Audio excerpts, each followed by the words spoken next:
And this is the first episode of the Consultation Show. My name is Garrett at Yogurt on Twitter, YOGRRTT, and this is the Consultation Network, where we have plethoras of podcasts, and we have the whole motherfucking crew actually in-house today to celebrate the debut of this new podcast. This is going to be a show where we all bring different topics, have different opinions, and see what the fuck happens when we all start talking about it. To my right, this is so like epic for a to describe a conversation that's going to be happening right now. Like we're going to be having a talk. You gotta take it a little seriously though. You gotta take it a little seriously because this is gonna be a ride. That's all I'm saying. If you don't take the ride seriously, you could crash, and I don't want to crash. Do you guys want to crash? Not really. No. Everyone's just like, oh shit, this is very intense. To the right of me, though, is Kyle. Kyle, you are the host of After the Previews podcast, After the Previews channel head, showrunner, if you would. I am, yes. Why don't you tell the people about yourself for a second? So, I love movies, and I watch movies, and I talk about movies, and I do that on the internet. That makes me a host, right? That's the only, I think, bullet point you have to check that's off. pretty much it. Once you draw the line through that one, we're all good. You're official. You want a badge? Right. No. I want my own desk though, with a name tag, you know, with a name like badge or whatever that thing that sits there like lawyers have. Do you want the ones where like you slide it out and take it anywhere you go, like at banks, like they'll change seats? Oh yeah. No, I don't want that shit to be interchangeable at all. I want that shit to be permanent. I want everyone to know that this is my desk. This is Kyle Crystal Everett, host of After the Previews, all there on one title. Yeah, that'd be perfect. But yeah, that's the thing. Movies, I talk about them, I review them, I let you know if I liked them or not. Generally, I like them because I try to look for the best in all movies. It is an art form, so I don't like saying that things are bad, but sometimes movies are bad. Just look at Split. That movie sucked. Hey, I want you to go and watch the Emoji Movie and try to think of something positive about it. Yeah, I'll try to think of something positive. But just saying that though, you have to to find something positive, you have to try to watch the movie through the eyes of the intended audience. So if I'm watching the Emoji Movie, I can't watch it as myself. Like if I'm trying to say something good about that, I have to watch it through the eyes of a child and be like, okay, what would a kid see in this movie? Why is this good for a kid? Then I would find something good to say. But aside from that, nah. You know what else is good for kids? Vitamins. Take your vitamins, kids. To the left of me, Ruffum, the community manager for this network. Ruffum, what's up? How you doing? Oh, good. I'm glad you're showing face more often on this network, where we're trying to get you to come by more frequently. Don't be a stranger. But he's going to check your ass on the internet. Even though he's not in studio, he's fucking always lurking. He's going to get you. He's banning people in our fucking chat. We're not live right now, but if we were... Mostly just Nightbot. Yeah, just Nightbot. Which we have to figure out how to fix that. No, because what happened was I tried to get the Nightbot service. I set it up because I thought that it was actually helpful, and I didn't know that it just started talking bullshit. It's this community is not okay. This community, it's I'm trying to do a show, Nightbot. If you're gonna help me, but because you have to put scripts and such into it. I didn't realize that. So what I did though is the first one I did, it didn't work, and then the second one I did a different service but got the same Nightbot. So there might be two different Nightbots just running our chat up right now. So if you know how that works, call us out in the comments below. And that is what we also want you to do, is as we get onto these different topics, I want you to also come and join the conversation. Let us know what you think. It's going to be fun. We're going to interact, have a good time, not to be sexual. But Alex, speaking of sexual, how you doing? Oh, hey. Hey. Whoa. Whoa, how you doing? Segues out the ass, boys. Segues out the ass. What? Speaking of sexual. Just moving right I thought you along. said ass boys. Whoa, ass boys. Segue ass boys, yeah. No, yeah. I'm Alex. I run the not the Blues. Holy fuck, that's my shit. I don't do that. You should do one show by yourself and see how you do. Yeah. The End Game Show. Video games. I talk about all that shit. I like video games. Sure. That's it. I can confirm that is not a lie. Also not a lie, this show is sponsored by Loot Crate. Go on over to trylootcrate.com/consrotation and get yourself 1 free month of nothing, because you got to get 10% off. Go on over, use the enter code BRIDGE10 and get 10% off of this first purchase, first month, first trial. I just fucked with your guys' heads, but that's the honesty I bring here. Is I cast it in, pull it back, throw it back in, and catch a fucking fish. But hey, it was a better plot twist than Split. Oh, dude, why do you hate Split? This is okay, guys, this is July, and Split came out in when? May? January. January, February? Holy shit, dude, why are you so hurt by this movie? I've never seen that movie, but you hate it so much. Because it's so bad and so many people don't recognize it. I You want to stand out from the crowd? No, I don't want it to ever be forgotten that there are people that don't like this movie for a smart reason. But yeah, guys, Bridge 10, get 10% off at Loot Crate. Try lootcrate.com/constant rotation. Support this network. That wasn't the best pitch, but you know what Loot Crate is. It sends over one fucking... What, you want me to read this word for word? Let's do this. No, put your own flavor to it. That wasn't the best pitch, because you're right. We just went off on Split in the middle of it. Yeah, but I wanted to bring it back. Split up with your old service and try Loot Crate with Bridge 10, and you get 10% off. Genius. Yeah, That's what's fucking up? genius. How you doing? That was good. Make a You have to relationship. get Loot Crate now. Join the family. You have to get Loot Crate after that. We're a revolution of variables here, and we're bringing the revolution on, and we're going to continue this wheel churning, and we're going to go on to our first topic, motherfuckers. Ruffum, what do you got? So I went to San Diego Comic-Con last week, and I loved it a lot. It was my third year going. First year was in 2013, then I went last year, and of course this year. So, Comic-Con as a whole, for those of you that don't know, I'm just fucking around, everyone knows what that is. But And there might be people who don't know what Comic-Con is. Comic-Con is like a convention, and the biggest one is in San Diego. There's other ones, I think. New York for sure. Is there another? Yeah, there's New York Comic-Con. LA Comic-Con, I guess, just got rebranded from Comikaze, so I guess if you want to count that, but it's like Stan Lee's LA Comic-Con. They're trying to get it to be bigger, so that's the reason why they did that. Other big conventions are like Anime Expo, E3, if you want to count that as a convention. And like the early days of Comic-Con specifically, it was more literally for like comic books, like only. And then as the medium has grown into this new like mainstream zeitgeist, like mostly, I think it was when Superman Returns came out. That's when the movie studios started to notice this. Yeah, because I don't know when that thing turned. Because for sure by 2007 with Iron Man, there was already like those being shown in a certain precipice. But like now we're kind of seeing where every movie comes. Yeah. Like you don't. It doesn't matter what it like is, because Outlander was there. Yeah. You know, the Stars show? Mm-hmm. Yeah. That was there, and it felt kind of weird because it had really nothing to do with, you know, the kind of pop culture that you would normally see at a Comic-Con. Okay. That's basically what Comic-Con is now. It's almost like it has nothing to do with comics itself. It's just entertainment in general. Yeah, it's just entertainment con now. What's popular in the what does literally everybody want to talk about? It's pop culture. I mean, that's what it is, honestly. Yeah, exactly. Like, everything's on there. I think out of there we saw like the Stranger Things new trailer out of there at the Comic-Con. Like we just see everything out of there. And we haven't seen anything since Super Bowl, so they're kind of picking these mainstream markets where it's like how many people are going to be there. And while Stranger Things does kind of apply to that like nerdy culture in a way, just through like the first trailer had all those Ghostbusters stuff and like Dungeons and Dragons and shit. It's playing into the pop culture of the 80s, so like I see it being a better fit than like something like Outlander or whatever you just said. Like that's just like what you're just trying to get as many people there to just come see something. It's like, hey, there's only 20 people in line for Outlander instead of trying to wait for Hall H. And like, what do you think? Hall H? I went. I was going to like some panels over in Ballroom 20, which is the second biggest room. There's so much there. A lot of TV stuff is there. Because Hall H is the biggest, which is also the most difficult to get into, and then Ballroom 20. I was waiting in line for a movie premiere of Batman and Harley Quinn, which is the next DC animated movie. But I was just sitting through like other panels, so I'd be there getting good seats. And there was the Outlander panel. So first they just brought up all the cast and just did questions and answers. Then they showed the premiere of the new episode that they're going to do later on. That went on far too long than it needed to.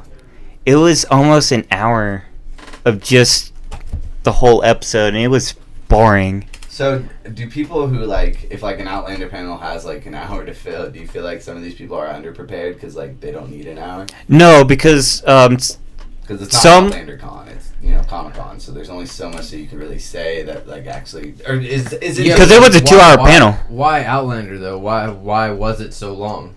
It was a 2-hour panel. They kind of had to fill up space, so it was an hour just Q&A, and then after that, an hour of the episode that they're showing. It was a full pack. What is Outlander? It's a show on Starz that's based on a book. It's kind of like a romance thing where a woman touches some kind of stone or like a grave or something and went back in time to like a British war and falls in love with a guy and this has to like go nothing back to do with Comic-Con. This doesn't even sound like pop culture. Is this a popular thing? It's like one of the more popular shows on Stars. 94% Rotten Tomatoes. No, it's a very popular show, and people who do it just doesn't fit with Outlander Comic-Con. before. Yeah, I mean, some of those shows that fall behind like the paywall, it's hard to like. That's crazy. It's Yeah. hard to network them like at another channel. No, I had no idea it was a popular thing. Like, Oh, gotcha. why? I'm trying to figure out why it's at Comic-Con. I said that like shit. you lived in like a rock, or you just woke up from a coma. Like, hey man. No, it's I all felt right. like I did, know you like- haven't been seeing the commercials recently. No, but I mean, like, let's is catch you this up. one of those things where it's like, what's Outlander, and then people look at me like, dude, what are you? That's like asking what's Breaking Bad. Is it like that level of popularity, or is it? I don't know because I don't I follow think that it's kind of fan I don't base. think it's gonna have the culture like impact that like when you think of television, there's a clear point where it went from bad to good, if that makes sense. Like I mean, we're all kind of like in the golden age of right now, it is TV so programs. good, but I would say Breaking Bad is that moment where turned things the leaf changed? and everything just got so Right. good, That's man. And I that was don't mean also like. when Netflix got big to the streaming side, and then we had Hulu and Amazon Prime. Right. I just Video, don't. whatever it is. I don't mean like as far as like.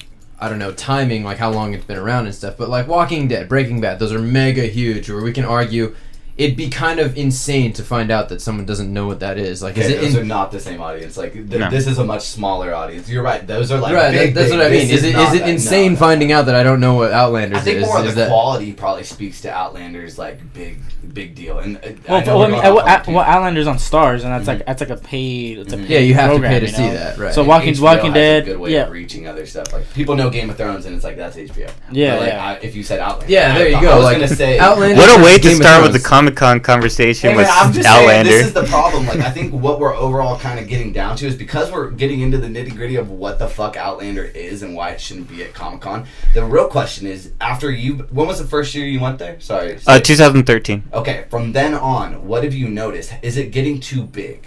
That is the real. Oh, dude, the reason yes. that we're getting off I've on never this even is, been there. I can I- tell you it's is it getting too big. I told Kyle this off screen, but I'll say, you know how many people were there this year? At least from what I heard from the news. I didn't hear how many people. Did you? It was like around, maybe more than this, 160,000 people.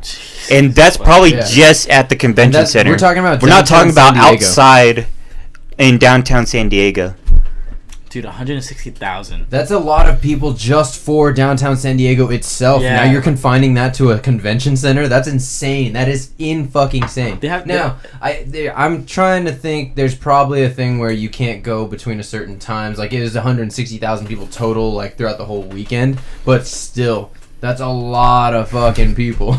The Century City area of San Diego has 28,000 population. Jesus. So if that's exactly where Wow. it was on the city sanctions, then that's 5 times the population of what that place would normally see of traffic. Insane, man. And I'm sure it's downtown city life. There's a lot of people that come on Friday nights, but there's no way that you're Yeah, gonna but you get know all those people that are 128,000 there people on- in September. Like, Yeah. All there's those a people. reason. And it's kind of weird because when you drive by that convention center, I don't. And I've Oh, you done can't that. drive by there. Yeah, No. There are too many people No, out not there. during Comic Con, but outside of Comic Con, when you look at it, it's not that big.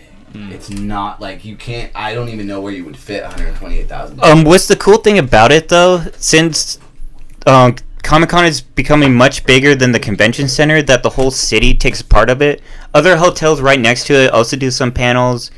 Outside, there's a bunch of activities that you can do. Like there's a Blade Runner activity, like right outside. That there's like a Yeah, VR yeah. kind of thing, I and saw then a that. normal kind of thing. There was a Westworld kind of activity. I don't really know what it's about though. Okay. At like a hotel, there So was what's a Game of something really Thrones cool thing. that you did though. At the Yeah, like convention, what was one of your favorite things you saw there? I went to a couple of panels, like the Batman and Harley Quinn movie. I got to see like 3 weeks early than it's supposed to come out. I also got some couple of cool stuff at the exhibit hall. Like I got a couple of vinyls, Deadpool, Logan. But if stuff that people that couldn't go to Comic-Con, people that I don't know, like me, like if I'm just like mildly into the culture and everything. I mean, it's pop culture, so it's basically everything. What's the big thing that you saw? That what are you stoked to tell people about? Like, oh shit, dude, like you get ready for this. Like this is coming soon. Like stuff like that. I mean, it really depends on what you're going there for. Do you want to cosplay? Do you want to look at the panels to see upcoming stuff? Or see Okay. things early? Do you want to buy stuff that I mean, you can your only opinion. get? Your opinion. What was the most Can I exciting thing? stop you right there? just to maybe make the question easier, is everyone knows, because we're recording this, 5 days after Comic-Con ended, everyone knows Infinity War trailer happened, Black Panther. We know all about that stuff. What's the stuff that you saw in that other, not Hall H, but what did you see that maybe people didn't hear enough about that maybe would, like, get people excited outside of the stuff that everyone's excited about? Like, what's something that, like, you walked away and you're like, I didn't necessarily want to go there, and we don't need to talk about Outlander anymore. If that was Outlander. Are you a closet Outlander fan? Do you want to do an Outlander podcast? Is this your pitch? We could do it. The Constant Rotation will house it. We got you. No worries, bro. No, I'm just kidding. But you know what I mean? Like, what is something, like, maybe a little bit more niche that you want to recommend? Like, Batman or Harley Quinn, I didn't hear enough people talk about it. Yeah, like, I haven't heard anything about that. Batman, the movie, is more important. You know what I mean? So that's the point I'm making. Well, I would like to talk about that movie, but I will probably say that for after the previous review. That'd be fun. I can do a review because I haven't seen it. I got to meet Mega 64. If you guys ever heard of them, they're been on YouTube for a long time now. They're comedians. Okay. I got to meet with them, bought some stuff from them, and went to one of their panels where they showed like an exclusive video that they're never gonna release on YouTube, and another video that just went up now, and they were just kind of going over like how they make these sketches and such. Cool. So did like the big brands like Funko? If you see on the table, there's actually a cat dog Funko. It's a little furry. That is a Comic-Con exclusive this year. So like the big like toy brands like Mattel and stuff, they come and they set up booths. Funny thing about that. Okay. When I went to Comic-Con on Thursday last week, I was trying to find out the line of how you just get into the building, which there's the convention center, and then there's kind of like a fish market kind of area, like the marina further behind it. Yeah, I heard about that. Heard about this. Yeah, the line was so long that it just wrapped around the convention center, all the way across some hotels, and went down to the marina. Mm-hmm. And during that, you also see the Lego line. There's also the Mattel line, and it just went down further past the marina. You don't want to get into any of those lines. The lines can go outside of the convention center? They start off kind of to the right side of the convention center, and then you have to go like through like loops of... They have like tents set up. Okay. And you just go around like kind of looping around. Mm-hmm. And then if it gets too long, they just start doing it across the street. Mm. And it just kept going and going and going. So... Like, I don't understand, how do people house, like, okay, so you're a big convention goer. Yeah. So, we just saw and heard about, like, Pokemon Go Fest, where that's a very, very much smaller scale, and yet they didn't manage the people. How do they manage this many people? I don't know how, but they know how to hire the best people, because they've been doing this for so long. My friend Will is fucking security there 2 years ago. And he said some negative things about it? No, I don't know if they did the best screening test if they hired him. That's all I'm saying. Well, at least, from my experience, they surprisingly know how to handle these kind of situations. But, of course, since you have 100,000 people there, of course, there are going to be some wrong. Because when I think about 100,000 people, I think of, like, a music festival. Or like, dude, that's big. That's a big ass music. Yeah, festival. That's like fucking Reading and Leeds over in London and shit like that. That's well, it's EDC. Well, EDC had, I think, I forgot what the number was. It was more than 100,000. And I'm like, dude, that's insane. Like, yeah, like, and that's a big. And it was a big speedway. Like here, you're in a convention with 28,000 people. This population. Like, I mean. There's so much shit that could go wrong, and like, I bet the hotels nearby. Think about the kind of people too, though. I mean, like where you're. Oh yeah, they up the price for their food at the restaurants. Comic-Con culture versus your EDC culture. Like nothing. No offense to people who are into EDM music and stuff like that. I just mean like at those shows, you got people who are more openly like on drugs and shit. No, I'm not talking about that. I'm not talking about that. No, I'm talking about the people. I'm talking about people. I'm talking about a growth of people. Whereas like I can understand a music festival gaining that much traction because it's almost like what you're getting into. No, I mean like the risk of things going wrong with that many people. Like just on the amount of people alone, where like an EDC could have things go wrong, and you expect things to go wrong, and you expect bad stories to come out of that shit. That nerd high is pretty crazy, dude. That nerd high is pretty crazy. Yeah, but you don't got people like on drugs. Like you're not for like 2 minutes. You're just fucking orgasming. Have you done hallucinogenic drugs? They last for hours. I know. I was just talking about the scale of people. Yeah. At, 100,000 plus people at Las Vegas Speedway, which is a huge amount of space. But we're talking about San Diego. Yeah, you're true. Comic-Con, That is true. It's confined. Like 100,000 people, 130,000 people. You said 160,000 people. 160,000 You don't people. even know what you're getting into going That's to huge, Comic-Con. man. You That's don't know huge. what's really gonna be there. Unless you've been there before, then you'll know. Right? You know what I mean? But if Kendrick Lamar is headlining and you're like, man, I just want to go see Kendrick Lamar, not at EDC. I know that's not the same. Yeah. I get you. If you're going to a music festival and it's like Kendrick Lamar, Rush, like blank and blank. Because I can't think of any. I'm like there because I know what I'm seeing. I know what it's worth, and the ticket is worth something. Whereas like at Comic-Con, it almost sounds like you make of what you can in that weekend. Yeah, because there's a small space, so many people. Like you can only do so much, Like, and I'm just talking about music festivals just the scale of people that go to music festivals. Because I can't think of any other place that just to add to what you were saying, they don't release the schedule of the panels and everything until like a week before, so you kind of have to plan everything. To add even more to that, though, like when you go to comparing the feeling that you're getting, just the mental part of it. When you go to the concert, like if I'm going to Offspring and whatever, I know I'm going to see Offspring. Like, oh shit, that's tight. But if I'm going to Comic-Con, like I don't know specifically what I'm seeing, but I know I'm going to get to see a bunch of shit in person that other people haven't got to see. Yeah. So it's like I still get that kind of feeling if I look at it that way, Yeah. Whereas like I could see that shit and be like, oh, this is whack, but at least I saw it first. And you gotta have patience, right, Ruffum? Like you got A lot. Yeah. Oh yeah. A lot. With most lines, it can, depending on what you're doing. What was the longest line you waited in? Slash Shaw. Like, because I know you didn't wait in the Probably for the Ballroom 20 line, I maybe waited an hour. Oh, okay. You And played Because I with went it. to the downtime when they were doing it, but it can go up to like 3 or 4 hours, There's a depending on how popular whatever panel you're gonna go to. What was that line for? It was for iZombie. iZombie? Nice. I like that show. There was a girl who periscoped, I guess, for like 7 hours straight for an 8-hour wait line. For I'm the like Game of iZombie. Thrones. You know- I think about- I haven't Yeah, really do you Game know of how Thrones. long the line was for? There's like I think it was Game of Thrones. thing. It was up 8 to hours. 11 hours actually. Fuck! 11 hours. That's half your It's a day. tight thing. You get to like cosplay, from what I understood, and like swing a sword, and then they like film it and then give you like footage of you like being in this like set. Yeah. That's cool as fuck, but 11 Oh, you know what the hours? cool thing about cosplay? There was Netflix was doing a Defenders kind of cosplay thing where they just got a bunch of people who were dressed up as the Defender characters. Oh yeah, I saw that picture. And then after that, the actors who played the characters, Daredevil, Jessica Jones, Luke Cage, and Iron Fist, actually came up to where they were holding the cosplay thing, and they just took pictures. Oh, that's dope. That's awesome. See, that's the kind of thing I would get stoked on, because like meeting actors, like I would be talking about them. I would start talking to actors about shit that they weren't even there to be talking about, like like Jessica Jones. Like if Kristen Ritter came up and she was like, "Hey, what's all this Jessica Jones blah blah blah? You want to talk?" All these fans talking Jessica Jones stuff. I'd be like, "Oh my god, your character in Breaking Bad, I fucking hated you, but you were so amazing, like amazing. I've never hated a character but loved an actress so much at the same time." So we She'd be see like, what? we see a movement of Comic-Con started with comics, and then we saw it now with movies.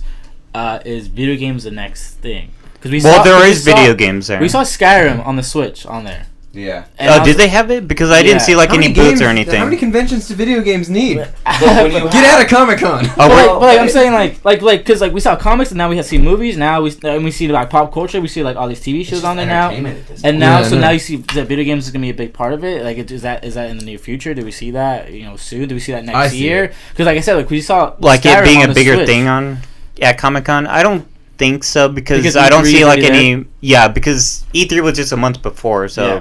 What if E3 or what if maybe not necessarily? Well, E3 wants to become bigger. That's why I went to Exactly, like, early in E3 the month wants to try get to. bigger. But let's say some of the other Why, conventions, probably. like maybe like PlayStation X, like if maybe, PSX. you know? Yeah, like maybe PSX stops doing their solo thing and they merge with Comic-Con and then it becomes Yeah. a That- big thing. Do you see They're that? trying to move away from E3, so this is not gonna happen. Yeah, PSX Well, I'm is just, like, moving how- away how from could that E3, but Comic-Con, that's If they try and make, I think the problem was just E3 is that the LA Convention no, Center. not is, E3, PSX. Oh, was, No more E3. Can you? well, wait, still, what- what's the what- Anaheim what were you convention? I'm saying like not E3, but like smaller conventions like PSX. And that's why you see like companies like Sony like hold back new announcements and say that everything. Oh, like say if Warner Brothers make their own convention. Right. So PSX, if that. Do you see a possibility of those kind of smaller conventions getting smaller and then just becoming a part of Comic-Con? It's a cycle, bro, because like once you get into that world, it's like, yeah, our first one was super small and innocent, and then by the fourth PSX, it's gonna be huge, dude. You know, and I'm not gonna say it's 100 and something thousand people. That's what I'm saying. Like, but I'm saying it does help, but if you just say that and say like Comic-Con's out of the picture and everyone stops going to Comic-Con, then those conventions are only going to get bigger. No, I'm talking about PSX being gone and Comic-Con getting bigger because it's now taken in PSX. Oh. Is that a possibility? No. Because people want to start breaking away. They don't want to join. Okay. Yeah, everyone wants to break away because that's their own revenue. Because Hasbro just announced at Comic-Con they're making their own convention. Like, PlayStation benefited from showing Last of Us 2 for the first time at their own convention. Right. Because that made them in the news and be like, oh, there's a PlayStation convention? I only watch E3 for PlayStation anyways, so maybe I should start looking into maybe going to something like that. And I think Ruffum can also talk to, like, or maybe agree to this, that, like, when you have a convention that's very personable to, like, one specific topic, you have a much better, like... You have a more dedicated... experience. Yeah, and a dedicated focus to experience, too.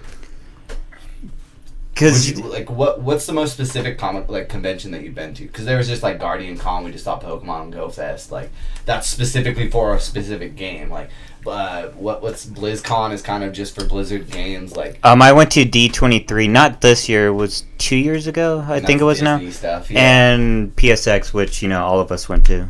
Yeah, and like RTX, I mean that's a big convention now too. They're inviting like a lot of games and stuff too. But that was used to just be for like fans of like Red vs. Blue and Ruby and like the podcast that Rooster Teeth had. Like, but RTX is huge now, so much that they have one in almost every fucking country. Where it's like RTX Sydney, and it's like Australia has enough people who are fans of Rooster Teeth because of how much that they've heard. You know what I mean? Like, even if you get to a point where you have a convention, then how many people are going to talk about going to the convention on social media that are going to bring people to be a fan of that brand? By the time that the next year comes, they're going to be able to go to that convention because they understand the community that's actually there. And it's like, it's just an ever rotating ball that's just going to go down the hill. And it's like, it does take someone to say stop, where all these brands, whether it's them breaking away from E3 or breaking away from Comic-Con and just being like, Marvel's having a convention now and we're going to talk about all our TV stuff and all our movies in one time at this year, and we're going to control how the flow of news comes out of our brand. You know what I mean? We don't want people to go on a Comic-Con stage and say something wrong. If we control the stage that is allowing people to talk about the products that we have a hand in, then it's like,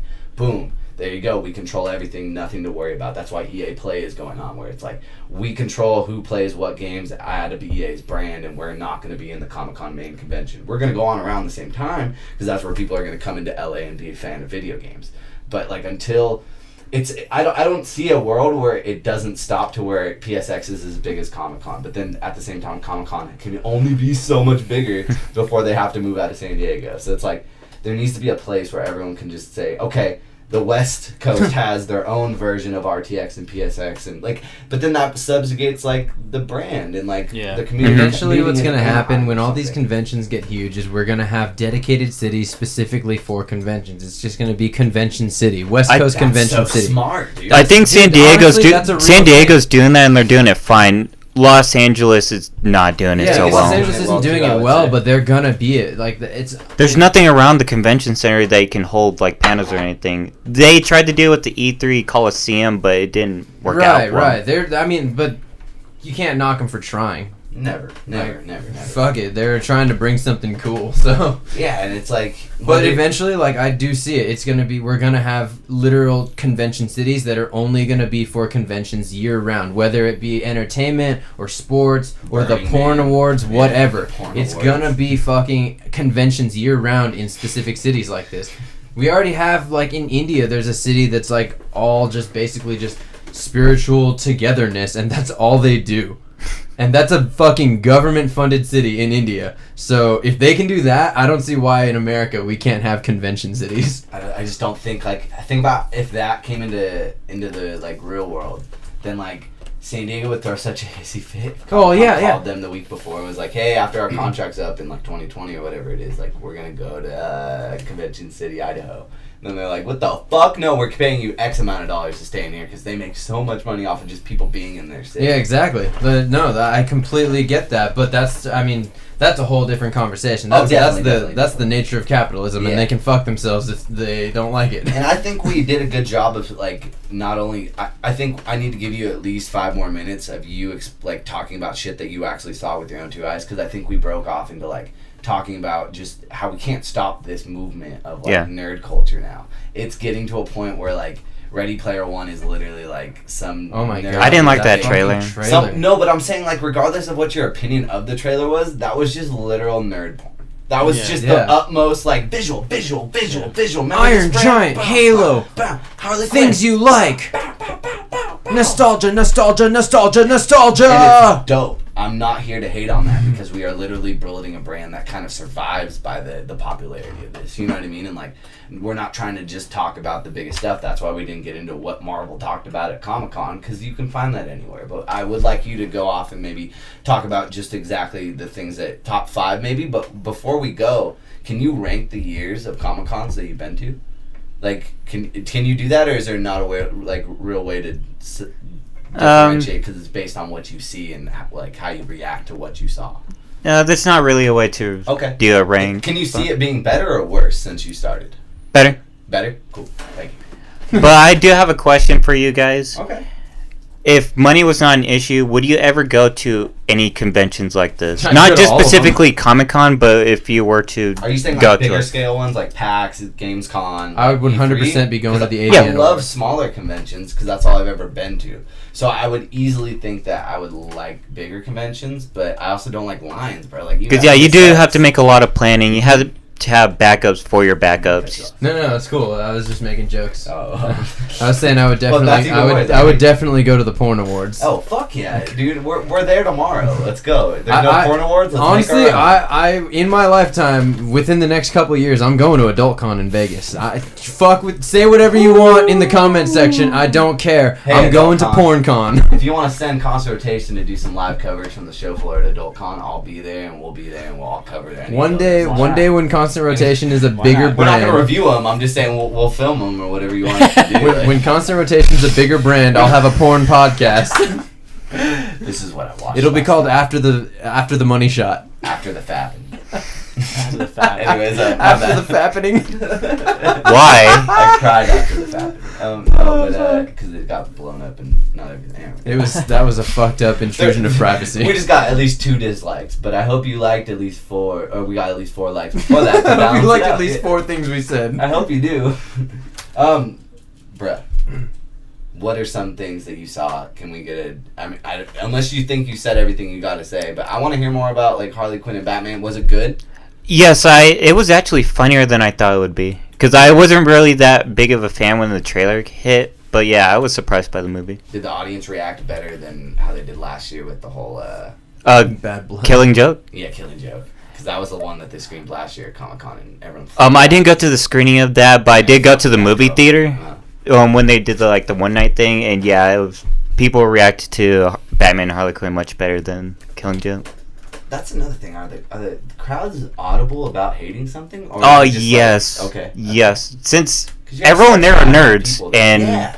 But I didn't know if they because you They'll pay be upfront $300 plus for the ticket that you feel like you have to like whatever you're watching. they'll be upfront to you if they like or hate something. Like if Chris They're Hemsworth, harsh. If Chris Hemsworth is That's on fucking. stage, That's messed up, man. That's it's like bullying at Chris Hemsworth because you don't like the Thor footage. I don't know if I could do that. Because it's not his fault that the footage isn't good necessarily, but it's like... And good is subjective, man. Yeah, definitely. But if a group of people don't it's like art. something, are they audible about it? Yeah, Perfect. they're the toughest critics out there. Can I ask you something then? If you go Nope, into next subject.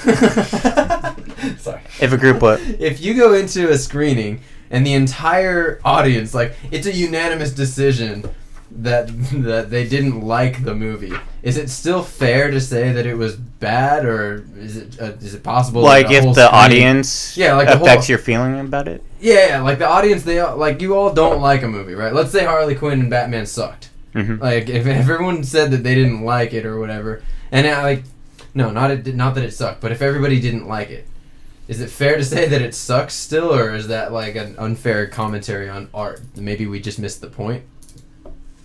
I mean, it depends if you like the movie or not. You But if wouldn't the like the audience movie, didn't yes. like it and it affects your opinion, then I think kind of your opinion's invalid. That's fair. Yeah, there you go. Yeah, it's like if you're in a room of people that say, "Oh, this sucks, this sucks, this sucks." What if I'm you're the sure one guy that likes it, but the rest of the room hates it? That's fine. You if you don't stick to your own opinion, then I don't think you like Actually cared. really believe in yourself. If that makes sense. You know what I mean? It's okay to go against the group. Like he was just like we just brought up Atomic Blonde because we all like 3 of us saw that this weekend. Did you see it? No. Okay. Yeah, So movie's tight. I didn't mean to cuss you out if you were like, I saw that shit, bro. Just because I watched the movies No, I podcast didn't doesn't see mean it. I didn't see movies. My backlog is crazy. Oh, dude, backlogs are gnarly. Nah, Expe- dude. that's how I feel with games. That's I'm not like, I funny, need to go dude. back and finish I Horizon. still haven't seen Guardians of the Galaxy. But No, okay. Alright, we won't get into that. But, like, we just all brought up Atomic Blonde, and me and you were like, I liked it. You liked it, I think, more I like than it a lot, did, the yeah. more I thought about, like, how you were talking about it. Ruffum was like, oh, I fucking didn't like that. No, Ruffum- I didn't say I didn't like the Okay, movie. sorry, I sorry, thought it was sorry. okay. But in comparison But to yeah, how high like- we sounded at initial, like, oh, it was really good, you were like, oh, really? Like, I don't feel the same way. And you shouldn't feel pressured to be like, oh, it's good, like, just because we thought it was good. I mean, Kyle and I had a good discussion about Yeah, it. yeah, I what I walked thought. out for that, so I'm not gonna guess. But the point is like if you go to Comic-Con and you're in a room of people like hating on something that you're real passionate about and you didn't think it was that bad, don't be afraid to have your own opinion. Maybe try and have a conversation with someone and you'll come to a better decision and a better point of view to whatever the medium is. Because if you see another side of it, play the devil's advocate. That's what me and Alex always talk about on the End Game Show is like we are so high on certain things. Like no matter what PlayStation does, we're still gonna love the brand. But it's important that I at least stand on the other side and say, well, what if Horizon did this because of this? And even though I don't believe that, it's important to at least make that point. You know what I mean? Because then that only improves our actual opinion of the product and at least see another side of where someone could be seeing it from, whether it's an Xbox fanboy point of view or something. If we can better understand you as the audience as well, it's important that we at least give you a voice by proxy, if we can. On top of that, if you're a creator and like you put out a thing that like a group of people don't like, just remember that there's like probably a group of people somewhere else that does like it too. Remember, so. you like it. Yeah, like Hopefully. you created some shit for you, so if it's real to you, then it doesn't matter what someone like a whole group of people think. If they don't get the point, then they don't get the point. So, How was the cosplay? I want to know about the cosplay. I'm all about cosplay. Like, fuck, Actually, that yeah, shit that- sits that so is pretty fucking cool. sick. They dude. go hard, man. They go insane. So dude. hard. Like, what was the sickest cosplay you saw, or you like a cosplay that you were like, oh my god, that's like that's from my favorite show, from favorite whatever. How many You're Harley like, Quinns were there? Too many. I know. How many Deadpools were there? How many what? How many Deadpools were there? There's a lot of Deadpools, I'm sure, too. There's a lot, surprisingly not as much as previous years. Yeah. Well, last year, that was, like, the pinnacle. the yeah, it had most to have been last year. It was crazy. the most cosplays I have seen were Spider-Man, most specifically one from Homecoming, Harley Quinn, the Suicide Squad outfit, and divas. There were too many divas. too many divas. Oh, What are wow. divas? From Overwatch. From Oh, okay. Overwatch, Yeah. Well, okay, so what was like the best cosplay you saw then? Armored Batman from Batman v Superman. Oh, They went full Someone detail on actually it. had that? Yeah. It wasn't like a professional person? No, it looked so professional. It looked like it was from the movie. They even had the eyes glow white. Damn. They get That's- smart. that's dude. badass. Cosplay players are gonna like cure cancer. I swear. Yeah, dude, that's insane, man. I've seen some pretty players hardcore that, you know, stormtroopers out there and shit too. Like, Yeah. you know what's cool is when I went to Like Stormtrooper ones are fine. You just see too many that it's not that special anymore. yeah, exactly. I went on a plane though recently, and I was in the airport, and it was May 4th, so they had all the whole May the 4th thing going on, and all kinds of stormtroopers were coming through. But then I started seeing Imperial pilots walking through. I was like, what? Oh, that's cool. I don't get to see that often. Then I saw people dressed as clone troopers, and not just the regular clone troopers from like Attack of the Clones that you can see like plenty of examples. They had clone troopers from like the video games. They're like, oh, I'm a shock trooper, or I'm one of the clone ARC troopers or whatever. I'm like, damn, dude, they had ARC troopers in this airport. Ontario, man, they're doing good things up there. That's gnarly.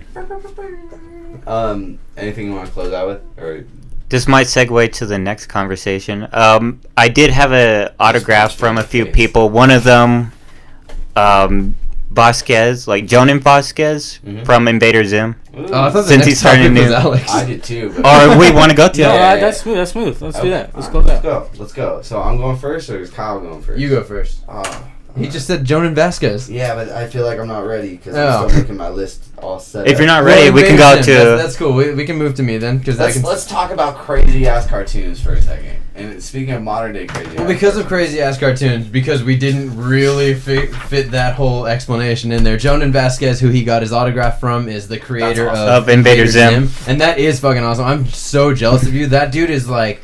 He connected with me in my teenage years on a whole fucked up level where like dark sadistic comedy was my favorite thing. That guy was like, that was my hero. Jonan Vasquez was. So if for any reason Jonan Vasquez sees this, Kyle Everett, your number one fan from Lake Elsinore. All right. Yeah, it's a comic book series coming out. bro. Nah, I know. I was narrowing it down. I don't want to have to fight his actual number one fan. Anyway, crazy cartoon he created, Invader Zim, was all like Garrett was saying, one of the most creative, inventive cartoons of the 2000s, the turn of the century era. So, one of the newest creative cartoons like that now, one of the most all the rage, everybody's favorite cartoon, Rick and Morty. I think this is a great cartoon. I think it's one of the greatest cartoons I've seen in a long time, and that's why I want to talk about it on our show today. First of all, Rick and Morty, it gets into one of my favorite crazy scientific theories that is like, there's no proof of it yet, but there is evidence, and it's almost like it's on the same level of like how people look at religion, I think, but the whole multiverse theory, where there are infinite possibilities of alternate realities to our universe that is here now. And I think that's cool. I really like that they play with that in this cartoon, because they go fucking like, obviously there's movies and stuff that go into this too, but this cartoon goes off the walls. I mean, there's literally a universe that is just butts farting 24/7. Yeah. It's funny as shit. I mean, there's no reason for any of it too. And the greatest thing about it is that you don't need a reason. It's just funny because it is. And if you try to reason, then you're the person that's watching Rick and Morty like, I don't get it. This isn't funny. Yeah. I think the minute that in my head, and this is completely an opinion, so like, it doesn't always work, I think, the same in everybody else's head, I would assume, but the minute that this show hit a certain point of quality where I couldn't help but deny that this show is fucking brilliant, it turned from just a funny cartoon to a really good sci-fi show. Yes. And that's the key with it, is like, you don't It's need not an just explanation one thing, because it's another. a sci-fi show, and it would honestly be on the list of greatest sci-fi shows by the time it's done airing. I guarantee it. Even before it's done airing. But that's crazy too, because it could also be on the same list of greatest cartoons ever in since certain point, because cartoons go all the way back to like. Honestly, that's just a testament to Justin Roiland and Dan Harmon and their creativity, their creative writing staff, and whatever. Cartoon Network for allowing that. Oh, absolutely. Definitely, because I don't. Have you seen the original short? Yeah, Doc and Marty. Funny, the show was based on Back to the Future, so the original was called Doc and Marty, but it was spelled MHARTI. Something like that. And it was just like a really weird like. He tries to fuck him. Yeah, Doc tries to molest Marty, and it's fucked up. Oh shit! It's fucking hilarious. And I remember when I first started watching that. I watched the first episode of Rick and Morty. I'm like, cause I was like, what is this? So I watched it, and then I was like, dude, I couldn't take it seriously at first. Like, this guy was like, this guy's burping or making that weird noise. He's burping when he's talking. Every other word he's saying, I'm like, dude, what the fuck is this deal? And then I was like, dude, this is fucking hilarious. I couldn't take it seriously. I'm like, dude, this is actually pretty funny. It's pretty weird. And then I was looking into it. I'm like, how did this show me start? Like, whatever. And then I saw the original story. I'm like, oh, this is fucking weird. This is really, really fucking weird. That's one of the things I love about that show too, is that it's one of those things you watch, and if you're into that, you're not just mildly into it. You're like, dude, I gotta rewatch it. I gotta know why this show exists. I gotta know who's the voices of this shit. Exactly. When you hear Jerry and you're like, I know that guy. Yeah, exactly. And Chris Parnell, the dude from the Hot Rod. I mean, he's from a bunch of other things, but the like progressive everyone knows him from commercials. Hot Rod. That's such a deep pull. Fucking Sarah Chalk from Scrubs is the mom. That's cool. Justin Roiland does like almost every voice on the show. I have a coworker, and like I have one coworker who specifically like I'm a Rick and Morty fan, but I haven't watched it like 10 times over. There's this guy, and like he's not like a close friend with me, but he definitely has a friend group at work, and like they all know him pretty well. And I guess they banned him from talking about Rick and Morty. Like, if you even bring up Rick and Morty, it like he just like if you crack the door open, you're like, yeah, Rick and Morty's good. Later, bye. And he just kicks it in. And he's just like, did you see season 2, episode 14 when like blah blah blah da da da da, and like he just goes off on references on references. Oh man, like I want to have a conversation with this guy then, Right? because I have a weird photographic memory of shit like that, and But I it's cool to see different degrees where all of us know of this and have watched this to a certain degree and have watched the show, maybe the whole seasons. I have seen all of season 2, but not all of season 1. I'm really backwards because thank you, William. Season 1 is the better season. I should watch it, and I know, but I can't say one's better than the other because the jokes, it's nonstop. It's all I'm saying is that the community like driven, like the way that if like a Rick and Morty fan can have lots of degrees, but you can get to be like the guy like I work with where it's just like that's all you live and breathe. And I want to bring up something real quick that was actually tweeted on the Consortation Twitter feed at Consortation CONSTNTROTATION. Oh, just fucking find it, dude. I don't care.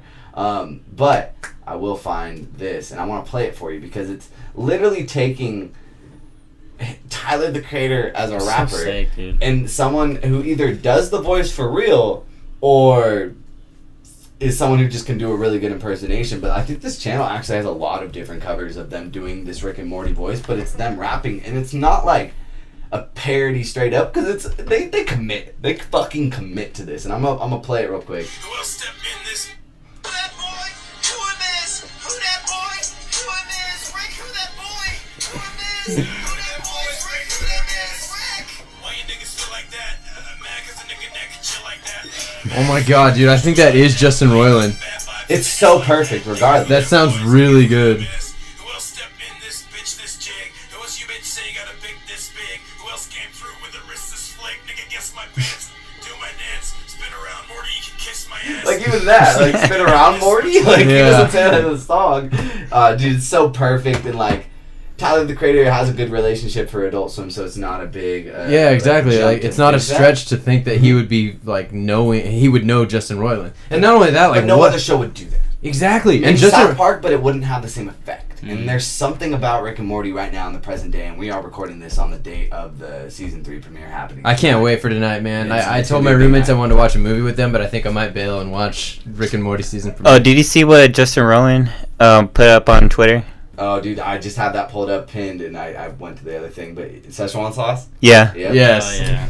Let me read That this. is the funniest shit, man. When that meme started coming around and people were talking about Szechuan sauce, I was like, what the And you fuck? didn't, I didn't necessarily think. Well, it took me a couple days to watch Rick and Morty after April 1st because I didn't like pay attention. You know, I don't really keep up with what's going on TV live broadcasting, so I didn't know that they were broadcasting the first episode of season 3 over and over all night on April Fool's Day. I had no idea. Yeah, it was So I both just- online and on the Adult Swim channel. Exactly, and like I don't follow things like that. I just watch what I already know that I'm into. So I just start seeing this meme of Szechuan sauce coming out. I'm like, what in the fuck are they talking about? Why is everyone all over Szechuan sauce right now? That shit's from... We're fucking 23. I was 4 when Mulan came out. Nobody my age remembers Szechuan sauce. Who the fuck made this meme? And then I finally watched that episode like a week or 2 later. I was like, oh, no way. Oh, There's God. only a few shows can make that meme. It's usually some guy in Vine who like has a Twitter account that's funny, and he like brings Well, Szechuan it's like... sauce back. But let's let's what just, other memes come from a cartoon like that? I mean, like plenty, dude. Like SpongeBob's got a billion of them, but a specific like Szechuan sauce, like no other cartoon can use that Szechuan sauce joke in their memes. Yeah, and McDonald's supports them so much that today the season 3 premiere they send them brought it back. They brought it back just for him. £4/64 ounces of Szechuan sauce to them, and it says for use in McDonald's restaurants during limited promotional window, and then maybe again 20 years later.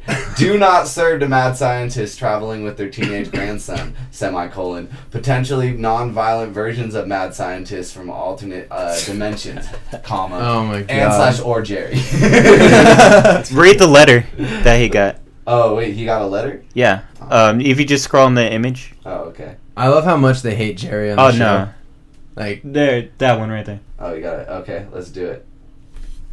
Finally, we did it. Or, dear Justin, Finally, we did it. It took months, but we finally brought back some Szechuan sauce. We'll spare you the physics, but turns out dimension C-1998M, sorry if I said that wrong, is a dimension where No, it's that's right. always 1998. 1998 every day. No smartphones, no social media. It's a weird, scary place. But they've got Szechuan sauce on the radio. Oh my god. So here we are with some precautious cargo. The Szechuan sauce you remember, and some souvenirs from some of the dimensions we tried along. We wish we could have brought them more sauce, though.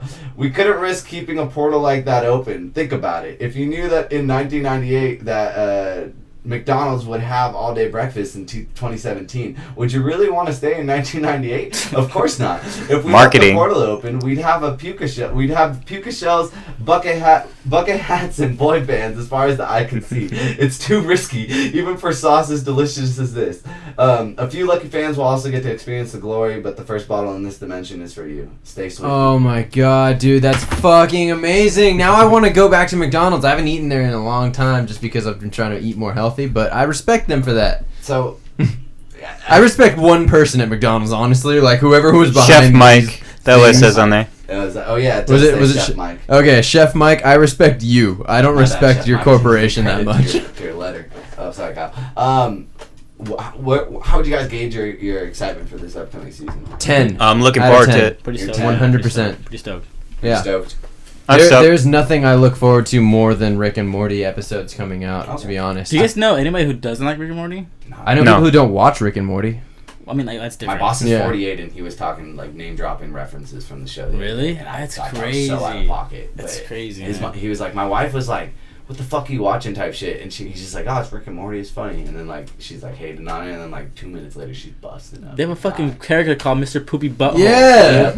Yep. And he dies Dude, so That crazy. episode, I love reading other people's theories. Like I don't really even I don't like speculating on what might happen in the future of the show or any movie series like that. Like I really not into speculation, but I like watching YouTube videos of other people's speculation stuff, or like, oh, I have this theory on what this means, or I have this theory on what that means. And the people's theories around Mr. Poopy Butthole are great. Like it's like you guys really put a lot of thought into this, and I can totally see if that's where it's going, even though I don't care. Like it's very interesting, and like how the proof of how Mr. Poopy Butthole being there at the end of season 2 watching the show on TV proves that we're not always watching the same Rick and Morty from the same universe. Like, you know how we There's have different, like Rick and Morty's, like yeah, like shows. like you remember the one where they drop off Jerry at the Jerry daycare place? Yeah. And then- So at the beginning, That's a good idea. that's a fucking genius idea. Why they thought Jerry Barry? Like that's good. But when they drop him off in the beginning, right? You see Rick and Morty, and they drop Jerry off, and they get a ticket, and it has the numbers 5112 Yeah. or something. It has the number that he says in the end. Yeah. Well, at the end of the episode, when he says, hey, Rick comes up to him and he's like, "Hey, do you have ticket number, or do you have Jerry number whatever 5112?" We'll say that's the number that it was. Do you have 5112? And he's like, that's a blurb or whatever the arcade." He's like, "That's a Blitz and Chips ticket." And he's like, "Oh, whatever." And they just give it back to him. Oh yes, I was talking the same Jerry. Yeah, you know it's the same Jerry. Okay, Yeah, man. Like this Jerry might not even be the Yeah, right yeah, Jerry, yeah, but yeah, who that's right, gives a that's shit? right. It's a Yeah. Jerry. They're all the same. But it's like they're all the same, but we know that they're not because, or we can assume they're not because not all the Ricks and Mortys are the same. You know, they had the one lawyer Morty in season 3 premiere. True. You had and look at him go, hey! like Didn't they die in They one? died in Yeah, one? C1 Yeah. through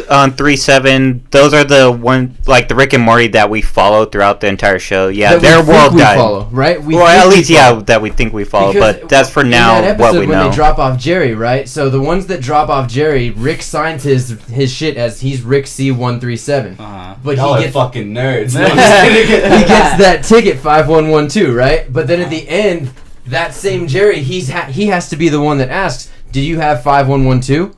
Because he's the one that got the ticket, right? Mm-hmm. So at the very end, you find out that whole episode with Morty chasing Fart around, not playing Rick or not playing Roy in the arcade. If someone woke up from a coma and was like, "Oh, you gonna watch Rick and Morty tonight?" Like, "Oh, can you catch me up?" They couldn't catch me. No, you There's could no way. absolutely You can't not. verbally explain. But the yeah, show. to get back to like just realized before that. before this idea falls apart in my head. Sorry. But no, yeah, that Rick and Morty that had 5112 that gave him back. They can't be C137 Rick and Morty, right? Because C137 was the one that was supposed to have 5112. Asking them, hey, do you have 5112? So the real Earth C137 Rick and Morty that we always watch, they were just having a good time at the arcade all day. That's just a theory, you know? Like, it's just A game theory. Yeah, like you pick them up, or you look at details in the show, and you see like it's like, all right, did they fuck up, or is this something that's just like, do they want us to think about this? Because I know, like, I mean, watching like Justin Roiland and Dan Harmon talk about it, they don't like when people speculate on this shit. No. They're like, dude, fuck all your theories. We're not gonna do that. Whatever. Which I'm glad that they do. Yeah, fuck yeah. I don't want them to do anything that anyone else has thought of. You know. I don't want to. Yeah, that was the problem with Lost in a lot of ways. Where like, I feel like the creators like Oh god. entertain. Here we go. Hey, Lost. fuck you. Here we go with Lost. I'm just saying that like Talking that's, about Rick and that's Morty, a show. damn it. No, but like there's a lot of similarities because like in 2004, Lost is the closest thing you kind of had to like this. Everybody watched that show. Intense sci-fi thing where there's so many theories looming around, and while it's not a comedy and while it's not like it's still sci-fi, and there is a big like cultural like cult following is what I was trying to say.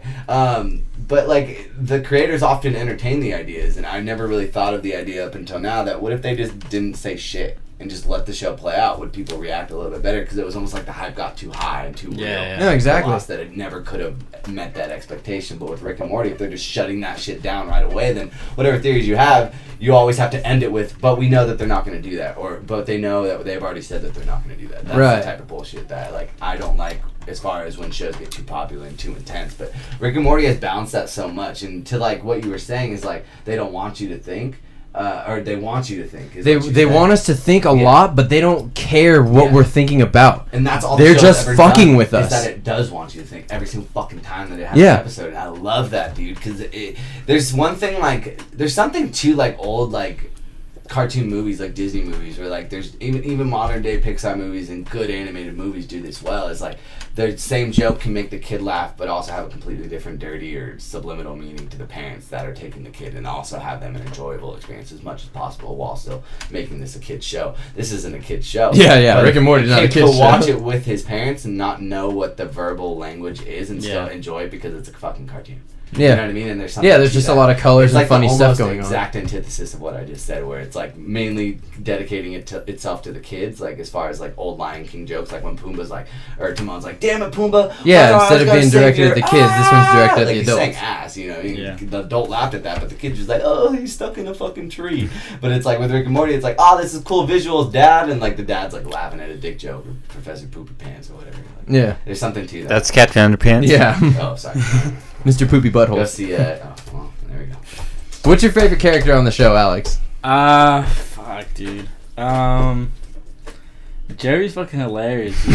that guy is a fucking... I love to hate He's a loser. Dude, It is he's funny. I love to hate Jerry, man. He's so Jerry's awesome. funny, dude. Like he's like always like running like Pluto is a planet. Well, like he just like everything happens to him, and like he doesn't want to be a part of it, but everything happens to him like anyway, and like he just like just it's fucking Jerry. I think Jerry's like up there. I think Jerry. Oh, Birdman. Oh, not Birdman. Bird person. Bird person. Bird person. He's fucking funny too. Yeah. It's between those two. Those guys are fucking. Bird person's just like he's just short, and like when he gets married, he just like still has like this. The face that he's not even happy. He's just like I love how much they hate Jerry. Like everybody in general hates him. Like, and you can tell, but like how much Rick audibly hates him. Like, and he's just like, dude, fuck you, Jerry. Like the first one where they did that interdimensional cable thing, and Rick thinks he's talking to Morty, and he's like, "Isn't that cool, Morty?" And then Morty's not there, and Jerry's just like, "I thought it was pretty cool." I don't give a fuck what you think, Jerry. I'm like, dude, that is so fucking mean, but I love it so much because it's like there are those people in real life, and you have the choice to be a dick to them like that or not to be a dick, and like this is the clear, like, this is what it looks like when you're that dick. So, do you want to be that guy?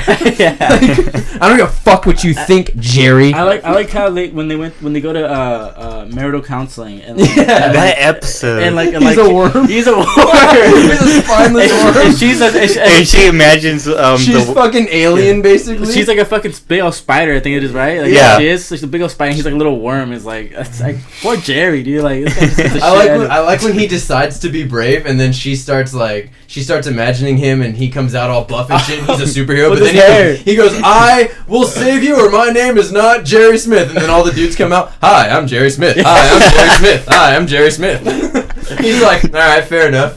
Fucking hilarious show, man. That It's just it's clever really like that. It fucks with science. It fucks with sci-fi. It fucks with psychology. It's good, man. It's like really well thought out. What about you, Ruffum? What do you think? What's your favorite character on the show?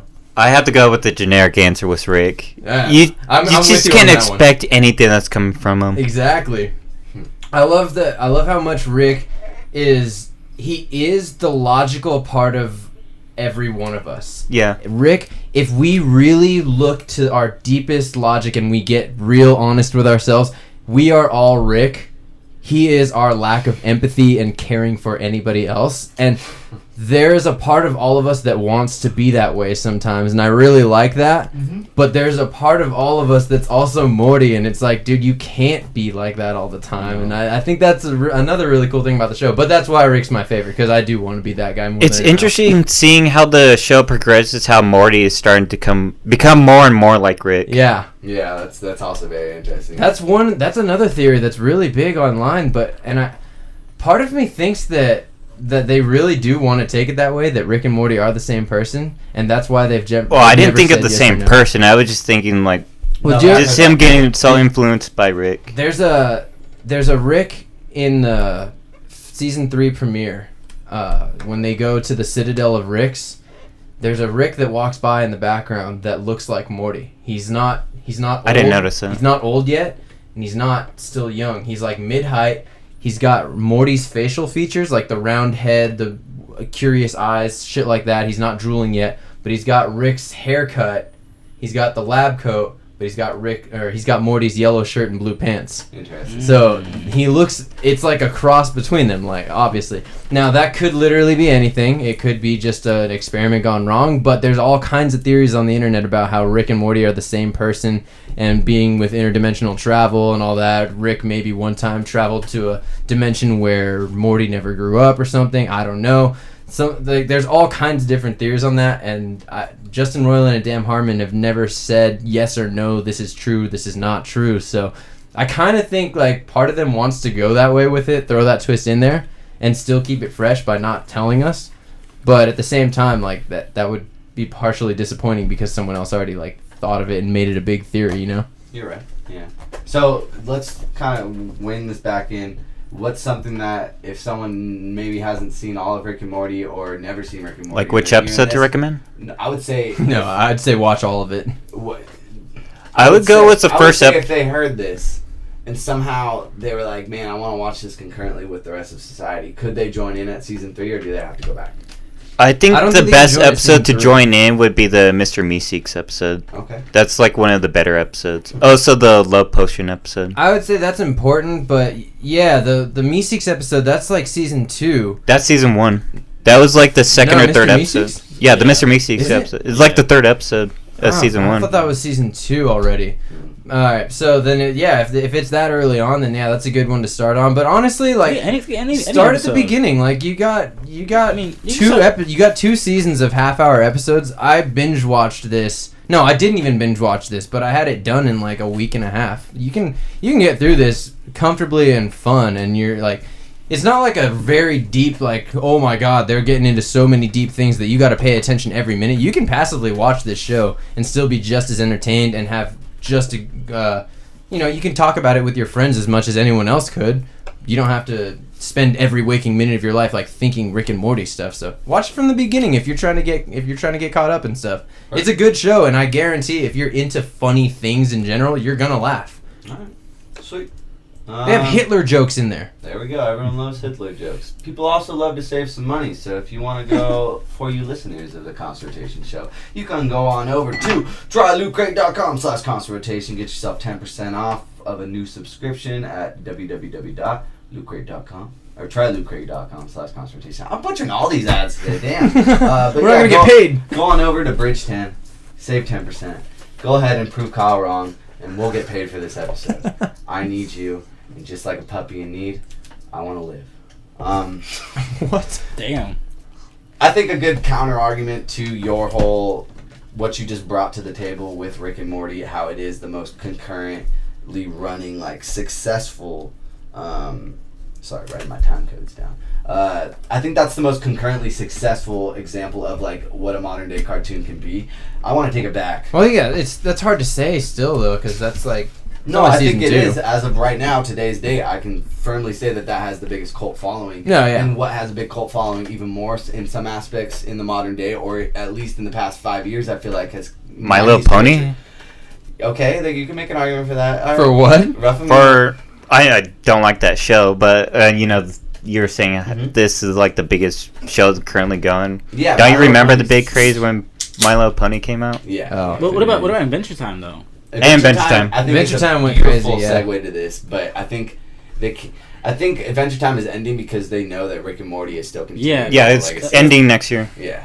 Damn. And I think I was gonna say they're comfortable with Adventure that. Time's ending because their fans grew up and now they're watching Rick and Yeah, Morty. see, I remember Adventure Time was like huge for a while. Yeah. Everyone watched Adventure Time. I didn't watch Adventure Time, but like, Yeah, I didn't. a lot of I people watched it. loved Adventure Time. But all the same people who watched Adventure Time were the ones that were like, "Dude, you got to get on Rick and Yeah, Morty." yeah, I'm yeah. like, "All right, fuck." And then I did, and I was like, "All right, my bad for being like, all right, fuck." Well, Ruffum, what the fuck, dude? Do you know what happened with that? I thought it was the next page. I did too. What are you looking for? You know. Is it underneath this? Oh, there it is. Oh, well. There it is. Welcome to Consultation Show. It's a we're very mess. rusty. How We're you doing? sorry. But I think you guys just brought up great modern examples, and what my topic is I want us to get back to the 90s, boys. We were all born in the 90s, and we all grew up on a lot of these. And I think it's only right that I list 10. I feel like some of these are like from the early 2000s. None of these are from the early 2000s as far as when they started. If Okay. they went into the early Fairness. 2000s, you will not see Invader Zim on this. Yeah. Nicktoons, Nickelodeon Nicktoons. We are ranking the top 10. I found a pool of 10, and I showed it to Ruffum during the show, and he did not say that I missed one. So if you guys think that I missed one that was in the 90s in a Nicktoon, then call me out, and we'll just say it's the 11th honorable mention. Throw it in there if you really need to. But I got 10 right here, motherfuckers. Kyle, stop Googling. If you can't name one off the top of your head, then we're good. I'm not telling you to fact check me on the show. We're good. These are the 10 that we're doing. Each of you have a paper in front of you, boys. It has your name on it. What we need you to do is share pens. 1, 2. I have a We pen. need you to rank each other's stuff from 10 to 1, and we're gonna Oh see where we shit, dude! go. I don't even know if these cartoons started in the 90s or not. They did. Where were you when you were How? back in the Why are you 90s? trying to fact check me? This is just for the show. This isn't real life. It's not a theme show. Like no one's gonna call. There's no 90s police. No, not. Woo! Wait, I'm only ranking these ones? Yeah, that's Yeah. what I was Okay. saying. Yeah. So I thought you were did telling 10 me of to these tell my Nicktoons. top 10 90s cartoons. No. I'm giving you these Nicktoons, and these are the 90s Nicktoons that I would say. These are them. As far as fuck. when they started, and I want you to rank them, and I'm going to do the same, and we're going to see where it all ends up, boys. So, and I also kind of want to talk about each one of these. But just to go from 1 to 10 real quick, these are your options, boys. Ren and Stimpy, Rocket Power, Rugrats, Rocko's Modern Life, Ah Real Monsters, Hey Arnold, Doug, Cat Dog. Brought to you by the Comic Con exclusive Puff. Get it at Luke Cage. Try LukeCage.com/consultation. I don't know if they have it this week, but maybe next week. Or no. Or never. Or never. Wild Thornberries. And 10, this is when I think things changed and went into a different era, into that Invader Zim era, into that Danny Phantom era. Spongebob. Started in 98, 99. And Fairly Odd Parents. Fairly up. Did they start in 99? No, it was the same okay. year as Yeah, I get Invader it. Zim, which is like Jimmy- 2000 or 2001. Jimmy when Neutron it- movie was 2000, I think. So Yeah. I think these are a good start. Ren and Stimpy being the earliest of all of them, but all these at least had their biggest, I think, climax at least of popularity in the 90s. Fuck, man, I like missed a lot of these cartoons. That's fine. I guess they're at the bottom of your list. But what would you guys think as far as which one stood out to you, Alex? As far as biggest memory type shit. Probably. And if you want to get up real quick and grab a pen to make it easier, you can do that. Where they at? Up there, in that red thing, or I mean that wood box next to the beer bottles. We should have fired Dale. I know, fuck. Dale, come back. Baby, come back. If you're in Inland Empire and check Craigslist, you might find an ad for an intern. Where again? See that brown box next to the beer bottles? Yeah, right in there. But I think the one that I have the most like memories with is Rugrats, man. I think you can't underestimate the power of Rugrats. There's something about Tommy Pickles and the gang. So much that All Grown Up made a comeback in the early 2000s. Like, there's something about that clan of characters that, whether or not they're trying to tell new stories or just hit the same resonance that the original show had. Like, Did you like All Grown Up? yeah, I did actually, because I was still, 10 by 2005. So, like, I was young enough to where that audience actually hit me pretty good. I like Where that one too. I grew up kind of with them in a sense by the time that there's no pens in there? Nah, it's a little Oh, that's fine. Just make it rapid. Do you have you ever used a marker? Once or twice in my life. Alex, though, what's all out of these? I feel like I pin you as a wild thornberry guy. I don't know why. No, I. You don't know why. I think it was probably. Damn. It was probably Rocket Power. Okay. That was probably like a show I woke up like every morning like, oh shit, Rocket Power's on. Yeah. It was either Rocket Power or like Rugrats or Cat Dog. God damn, dude. It's hard because it's they really all hard. run into this same like weird category of this is a time where all these were kind of running concurrently, arguably. You know what I mean? Yeah, like because Rugrats sticks with me because like I was super stoked to watch that first movie. Mm-hmm. That first movie I used to watch that shit a lot. And this is like a block of shows. We just talked about how like modern day, like we have Rick and Morty as that one show, but imagine if like 80 other Rick and Morty quality shows came out. I know I'm saying that you can really compare the two, but it's so weird to see this is what cartoons were, and now it's like we have one in every 10 hit, and like they're actually really good. At least that's my take on it. I don't know if you guys agree with that, but it's like out of all the shows that I would watch on Cartoon Network, or what Nickelodeon now, like I'll watch maybe some Last Airbender, like Kyle brought up a little bit earlier, but I'll watch that till it ends. you know over what I mean? and over and over. But I won't watch whatever comes on after that. But I could literally leave on Nicktoons for hours and I would be satisfied with everything. Oh, I did forget one. Angry Beavers. I was just gonna say, yeah, that's we the forgot one that you one. have to put on there. Like I was gonna wait till honorable mention, but I was like, yo, Angry Beavers, where's Yeah, that shit at? Good call. I forgot about that one. Yeah. I loved that one. I don't remember enough of it now, which makes me angry because I know I loved that when I was a kid. Angry Beavers makes you angry. Rocko's Modern Life. That was one of the weirdest fucking ones. Yeah. I think a good reason to bring this up too is that Comic-Con we saw. Did we see a trailer for the Rocko Modern Life? And Hey Arnold And as Hey well. Arnold movie? Yeah, so we are seeing a comeback of these guys, and it's the original voice cast for I think the Hey Arnold one for sure, or no, the Rocko's Modern Life one for sure. I don't know about Hey Arnold, but Wasn't one of them? No, they're Fucking doing a whole Billy new West? cast with Hey Arnold because the original voice actors were kids at the time. oh no shit. Okay, that's interesting. They had kids doing the original voice acting Yeah. back then. That was Yeah. like a long running show. That was like a 40-hour job for them, wouldn't it? I don't know how long, but yeah, they had a panel there. I didn't go to it. Yeah, I'm Laws thinking were like that broken. sounds like child labor laws. Yeah, I didn't go to the panel for the Hey Arnold movie, but they had the original voice cast there as well as the new ones. Huh. Okay. Yeah. So Ren and Stimpy, Rocket Power, Rugrats, Our Real Monsters. You guys watched that one? I did. I watched it when I was very little. Crumb is and the homie. He had his little eyes in his hand. I only remember Huge Ruffum. what the characters looked like. I don't even remember what was going on the show. I just remember it being super weird. And I being never like, seen "Oh, that this is one. Out of every show that we have on here, that's the only one I never seen. Really? You know which one I like That's, like, that's one of not my on here favorites. too? Another one was Kablam. The one with all the dolls. It was like Robot Chicken for kids. Oh, that was that. Cartoon Network, I thought. No, that's Nickelodeon. Oh, Kablam. dude, those are like the little shorts, right? Yeah, they were Yeah. shorts. Fuck yeah. Kablam was my dude. shit when I was a kid.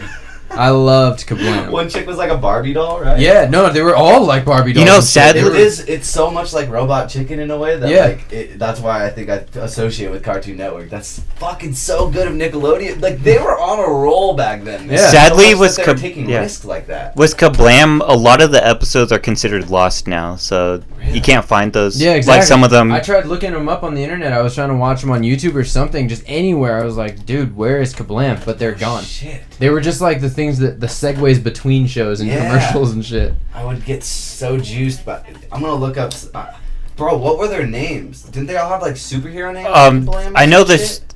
In part of Kablam, it was called Action League now. That's what. Okay, Action that was League one of the shorts. Okay, that's what I'm thinking of. Action League Now is the one I ridiculously remember. Oh my gosh, this is amazing. I forgot all about this. Holy shit, they're 4 minutes long. Yeah. That's amazing. Yeah, there's some of them you can find on YouTube, but a lot of them are The lost. Flesh, Thunder Girl, Stinky Diver, Stinky Diver, that was the one. Meltman. Everyone knows Meltman. The Chief. Oh yeah, he was like J. Jonah Jameson, but like Yeah. in a police role, or like fucking Commissioner Gordon of like the whole thing. The mayor, and he was always like getting caught and shit, like captured. Hodgepodge, Bill the lab guy, and the announcer. Oh yeah, the announcer had like this super specific like character that he was playing. Man, dude, like the 90s had this weird way of like bringing out this like. I don't think. Can we ever live in an era like this again, or are we just too old to recognize if we are ever going to live in an era? No, like we're this not again? too old to recognize that we're living in an era like that. We're just too set in our ways. We're too we want things already. When we were kids, we didn't know what we wanted. We just watched shit and it was like, what the fuck? And we just watched it all because it was like, well, I got nothing else to do. Mm-hmm. So you would watch that next show that's on TV after, like, let's say you got up, like me and Alex, we get up wanting to watch Rocket Power, right? But when Rocket really Power was adding over, Kablam we'd on only it? been watching TV for a half hour or so. So it's like, okay, what's the next show on TV? I'll just sit and watch it because whatever, I got nothing else to do. I can't. I'm 7. I'm not going out in the morning. So 7:30 comes around. I'm watching Rugrats. I'm like, all right, yeah, Rugrats is on. Cool, I'll watch that. Oh, next up is SpongeBob. Fuck it, I'll watch that Did too. you not just say I'm 7? It's a tough list. Right? Yeah. Oh, dude, right after you I said was I'm stressing 7, the last you, 5, and dude. once 7:30, I was like, I that's don't not know how my age works. top 2. 7:30 is not 7.5. I'm just throwing that out there. I'm just, that was, sorry, you're right. Continue. I just threw off your point, but had to share that thought with myself. Are you guys all numbered? Yeah. I just okay. have 2 left, but you guys can go if you want. Okay. No, I wanna actually think about my thing. I already have it kind of in my head, so we're good. But Alex, why don't you share? Yeah, all right. Start at 10. 10. Are we doing a What about countdown? 11? Yeah. Okay, cool. What are our number ones? Yeah. Okay. Or should we all get our list together and then go at everybody's 10? Well, here, let me read through the list one more time real quick, just so we have all the names. Okay, of not the in any shows. particular order. Yeah, not in any particular order. We got Rugrats, Hey Arnold, Ren and Stimpy, Rocko's Modern Life, Angry Beavers, SpongeBob, Rocket Power, Wild Thornberries, Cat Dog, Ah Real Monsters, Doug, and Kablam.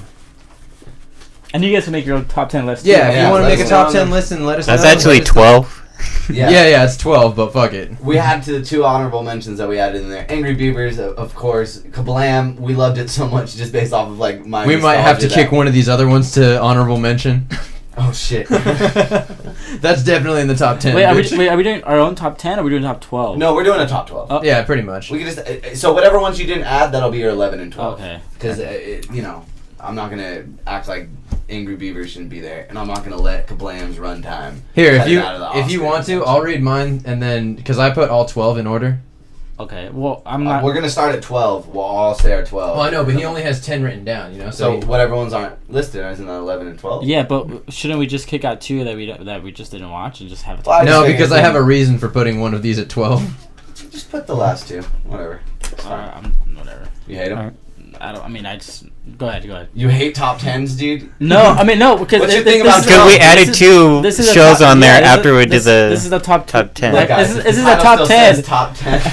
It's supposed to be a top 10, not top 12. Well, we can write top 12 in the title when we put it on YouTube. I'm never gonna put a top 12 anything. No. I'll lie and say it's a top 12, or just lie more and I'm say saying it's a top 20. I have a top But 10. what I will say is it'll probably say ranking the Nicktoons of the night. I have a top 10. It's all good. All right, Yeah, go for it. I'll Yeah, do a yeah, top what's your 10. For sure. Let's Mine? do it. Mine? Yeah, what's your Okay. 10? Mine, Auburn Monster, because I never seen it. Fuck you. 9 is Angry the Beavers. I never seen Angry Beavers. I think I've seen it like maybe once or twice. So why is what that better than, what I remember. Why is that that one better better than our real? Well, because I remember watching. I remember watching Angry Beavers. We're trying to make him justify this shit already. Just trying to, get inside your head. Well, What you got against monsters is the letter A, huh? Oh wait, Angry Beaver starts with the A, so. Oh What? shit. You just like beavers, bro? yeah, I guess so. Who doesn't? And then 8 was Doug. 6 Rocco. 5 Wild Thornberries. 4 Hey Arnold. 3 this last 5 was fucking really hard. Or last 4 was really hard. 3 Rocket Power. 2 Cat Dog, and 1 SpongeBob. I think SpongeBob just had to be top of the one. Where's Ren and Stimpy on there? Ren? Ren and Stimpy. 11. Is 7. Sorry, 7. Oh, I missed 7. 7. Gotcha. Then Rocco, and number 1 SpongeBob, because SpongeBob was like something. SpongeBob was like something like I bonded with my sister over with, Shit, this so gets that had really to be hard. This is gonna be so fun. Oh my gosh, this gets really fucking hard. Okay, I guess. Damn, that makes it sound like it's like even the top 9. Like I love them all so much that it's like it looks like it's bad, but I guess it's not. So your number 1 was SpongeBob.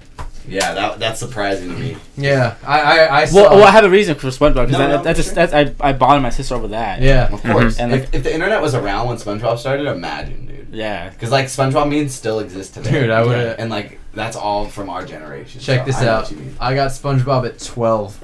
Wow. Really? I put it at the bottom, dude. I've never really liked SpongeBob. I get it. I understand the memes. I get why everyone else likes it. It's just never been for me. I thought SpongeBob was lame from day one. Interesting. And You're breaking my heart. I regularly watched it because, like I said before, I had nothing else to do I but wanna watch. go home. Yeah, see, that shit was just annoying to me. I wanna go home. It just honestly, like, SpongeBob to me when I was a kid highlighted all the things that I thought were stupid about people. And I was like, dude, I don't give a shit about this. This is dumb. Were you too smart then? I was- The yeah. point, I mean? Were you too smart? Yeah, to watch? yeah, exactly. And Okay. it just that point didn't make it to me because I don't like stupidity. Doesn't get. It's not funny to me. So Then Here. why- I am not stupid. I do not like stupidity. Hold on. Then what is Rick and Morty? Hold on. Isn't Rick and Morty kind of stupid? No, it's smart. Kyle, I'll let you justify your part. Did you start hating SpongeBob before or after the movie? I never even watched the movie. No, but like the seasons after the movie or before it? No. When I was a little kid, from day one. So before- First- before. I'm talking. So before. Yeah, I'm talking way before. Yeah. When did SpongeBob end and when did it start? It's That's- over. SpongeBob started in 1999 and it's still going on to this Yeah, day. it's still new It's still good. episodes are still Yeah. coming. Yeah. But 2004 was when the movie came out. That's where the golden age of SpongeBob ended. Yeah. And I would say, yeah. And I- and I can know- I like can 2004 recognize that too. and to current, There's all a- episodes are trash. Yeah, there's 'cause a Derek noticeable Derek like. Dryman ran the show from 1999 to 2004. Boom. That's when the movie came out. Right after that is when Vincent Waller came in from 2005 to 2015. I don't actually see the show still running. Did it stop? No, it's still it's going. still Oh, it's still. Oh, okay, my bad. Yeah. It's still fucking going. Well, they don't show a Hey, new guy. that's like Wikipedia. What the I mean, fuck? it's 2 years that it hasn't had a showrunner. That It's a makes zero Simpsons sense. and Nickelodeon. It's just this whole. It doesn't need a SpongeBob is showrunner ran anymore. by board now. Yeah, it's just big enough that it's just like I get it. Like in the pop culture thing, like I'm not trying to hate on anyone for liking SpongeBob. I totally understand why people do, but that's just that kind of humor is not like never been for me. And like I don't know. Maybe if I rewatch it, I can see something in there. Like I can see clips from SpongeBob, like specific episodes from the older ones, like you said before, pre 2004, and notice like okay, there are some funny things in there. It's But as an comedy gold. overall If you go episode- back to it, it's still funny. It still I've holds never- up to this never- day. will agree. I have There is never something about once SpongeBob watched- comedy that I have works. never once watched an entire episode of SpongeBob and been like, I like this whole episode. Like, I like little parts from each one, maybe, but I don't know. That show, overall, I was just like, this is dumb. What's number 11? Number 11 is Kablam, because I can only barely remember it. I just know that I really liked it. Okay. And the internet Uh, can't remember it either. Yeah, exactly. I don't get to go back and that ruined my day, Ruffum. I didn't know that, dude. I don't get to go back and That's rewatch funny. it, so that bums me out. But yeah, so then after that, Angry Beavers, again, I really like that one. A lot of these shows I really didn't watch a lot of, so I can only say I liked them a bit. Okay. Like Angry Beavers, Doug, Rocco's Modern Life, Ah Real Fuck you, Monsters, call me Doug again. I'll whatever. Angry Beavers, Doug, Rocko's Modern Life, Ah Real Monsters, Ren and Stimpy, and Cat Dog. All those shows could easily be switched out between 5 through 10 because I don't know enough about them. Hey Arnold, I put it 4 because it was dope. Cat Dog's tight. Oh shit, I skipped 5. Oh.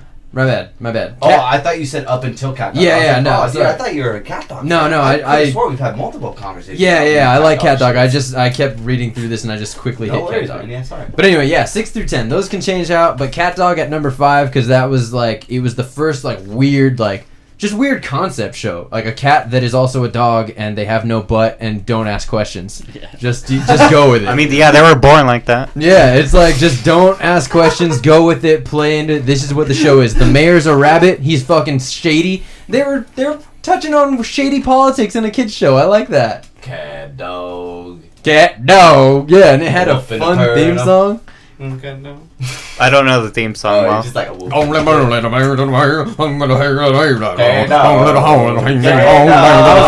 that song, Cat Dog. Fuck my Cat sister, dog. fucking and my dog. Some shot little my hoe with a little cat dog. girl and I just played a waterboard. I'm gonna Tim McGraw. Exactly. Tim McGraw. Exactly. What you got? So yeah, Cat Dog at 5 because it was weird and fun and it was kind of dark. Hey Arnold, I like because it was a straight up it was a cartoon sitcom and Okay. I like that. I agree with that. It was a cartoon kids sitcom about a public school and it was You're right. like, all right, cool. And you know, Wait. Wait, was Hey Arnold you said? yeah. It's really interesting how it shows life in the ghetto. Yeah, exactly. Yeah. And it's like it shows life in a poor inner city neighborhood for regular kids, but those kids are relatable to a kid like me who grew up in the suburbs with, I don't want to say money, my family's not rich or anything, but we didn't live in the inner city. Nothing hating on anyone, but Wasn't it not didn't the house that he lived in? It was an apartment. It was an apartment, but there was all these different people living in the same apartment. yeah. Right? Because they all met in Well, the that's how all kitchen, apartments right? are. Helga's No, but parents were like drunks. No, but didn't Mr. Wynn live in the same apartment as them? The 'Cause same complex, but not the same house. Okay, so in my head, I picture them always meeting in the same kitchen area with Mr. Wynn, and maybe I'm wrong, and that's really sad because we're gonna get into my list and it's pretty fucking high up there. But okay, so never mind. But what you just said is something that I didn't think about until I was older, rewatching the shows. Is you don't think about poverty when you're watching Hey Arnold as a kid. Right. One, maybe you don't understand, economics as well as, an adult when you're making your own money, having your own job, of course. But the way that the show just carried on with the idea of friendship and the idea of doing the right thing and making the best out of every situation is something that, really inspired me as a kid. And that's all I remembered as a kid. But when you watch it, you're like, oh my God, they're showing a lot of different races, and they're not doing it in a racist way. It was either, real just to play shit they the were talking about. stereotype. It's not like a Pooh where he's working the fucking, convenience store in Simpsons. It's that's clearly you're playing up a certain Gerald is just his stereotype, friend. Exactly. Mm-hmm. Gerald is just his friend. It doesn't Never matter does that he's it. black. He just They happens never to be say that either, exactly. really. And they don't make it. There's no social commentary on him being black. You know what there is though? There's social commentary on Harold being Jewish. Remember that episode? Yeah. Where he had to learn all his Jewish prayers and shit. They're talking about real things in that show. And as a kid, I like to read about things when I was a kid, so I respected that it was real. With that Harold episode, I think they're also highlighting on the idea of a child acting out and not conforming to what the family the family maybe thinks wants. you're supposed to do, exactly. how you're Watching supposed to him be. Learn how to come into what is right as far as how you should portray the 90s family, especially. If parents at the time were as good as talking to their kids as our generation knows they should be, as good as our that's the generation. best way you could have worded that. Good job. Yeah, That was awesome. I'm not trying to hate on all our parents or anything. It's not their fault. They weren't taught to be the way that we expect that we want them to be. Every generation is gonna have that. But if our generation's parents were able to talk to us the way that we're probably gonna talk to our kids, then Hey Arnold would have been a great show for our generation to really mature as children, to learn how to grow up and deal with the everyday struggles of life. You guys know I really fucking love Nicktoons. I have many shirts. That's a lot of the aesthetic. That's why I don't buy pops anymore. But he said Cat Dog, and I had a seizure, and I was like, oh my God, yes, please. Didn't have to look it up. Just knew I would love it. There's something about that era of my life that comes back around, and I hope if I do have kids or when I have kids, like I want to grow them up on these same cartoons, and I don't know if that's weird. And it's kind of like, do you start your kids with modern consoles or starting with older gaming consoles to let them understand the art form and know like what like hard games are in a way, and like teach them like the cool way, like to our point of view, because that's what we grew up on. I don't think that's a detriment though, where I could see that the alternative where if my kid goes to school and everyone's talking about like Knack 2, you know, and he can't play Knack 2 because I don't want him to play a PlayStation 4 and he's playing Sonic the Hedgehog 1. Like, I don't want my kid to feel like he's missing out on something. Whereas, like, with these cartoons, I don't give a fuck if, like, no one's watching Cat Dog in his class because I know that he's learning something from Cat Dog that he won't from something modern. Right. And, like, that's what is so weird about that era, where it's like there's a certain level of quality and a certain stamp of approval that Nickelodeon had on their programming back then. When we were talking about All Grown Up later, is what I want to talk about is I have Wild Thornberrys at 3, right? Because me being me, I love nature and shit. Like, animals is my thing. All right. And not only that, Wild Thornberrys was a really cool way to show kids like there's other ways of looking at things. You know, you can look at life from other perspectives. This one was animals, so it's harder to really make that connection. But that's the message I took from it. Rugrats, I put it number 2 because it's awesome. But All Grown Up, as much as I liked that show when I was watching it as a kid. Mm-hmm. As an adult now, as a 23-year-old who really like thinks about sociology and psychology a lot, I kind of don't like what All Grown Up is. Like that was one of those first shows that really got our generation hooked on this whole nostalgia thing. Like looking back, like, oh, what if we still had the cool things that we had when we were kids, but now that we're older and they were kind of different. Like that was the first thing that really fucked us up in my like. When I look back on it, I can't think of any other show that was like, you know, literally targeted just at our generation. There was nobody else in mind when they were making All Grown Up. I don't look at it that way at the time because it was so close to the original program. Well, yeah, you know at the time, so like you're a kid, you don't All think Grown about Up came out. All Grown Up sounds like a product that was released in 2016. It's like the Drake Bell, Jimmy Neutron, Timmy Turner, or Timmy Turner thing, where it's like, you remember this? And the kids now are like, no. But that, have you seen any of those movies? I watched that one. It sucked. That was awful. But I thought it was like the coolest thing up until about minute 3 when I realized it was really, really bad. But the idea of like a live action like Fairly Odd Parents is like, you know, like but every kid has their in dreams, and that happened to be one of them. And bringing Drake Bell into the Nickelodeon they just family put no effort into that. So. He's already been in the Nickelodeon family. No, you mean Nicktoons? Bringing it back to the family of like seeing Drake Bell on Nickelodeon on a live action show. Period. No matter how good or bad it is, there's something. That's that nostalgia. That like brings back the nostalgia. Exactly. I don't know if it has the same effect as people who are like actual kids watching Nickelodeon nowadays. Yeah, they don't care. They don't give a shit, so it didn't have that same effect. So it's like bad marketing all around for that. But no that story and no care. But that sucked, right? Mm-hmm. That movie sucked. And it shouldn't, by all accounts, it really shouldn't have happened. It was a waste of time, it was a waste of money, and it didn't do anything positive for Nickelodeon. But that movie can only exist because of shows like All Grown Up that got our generation hooked on that nostalgia feeling where we always want what we used to have. Instead of just trying to make something good, new now, we're just thinking about how can we bring back all this shit that we already did.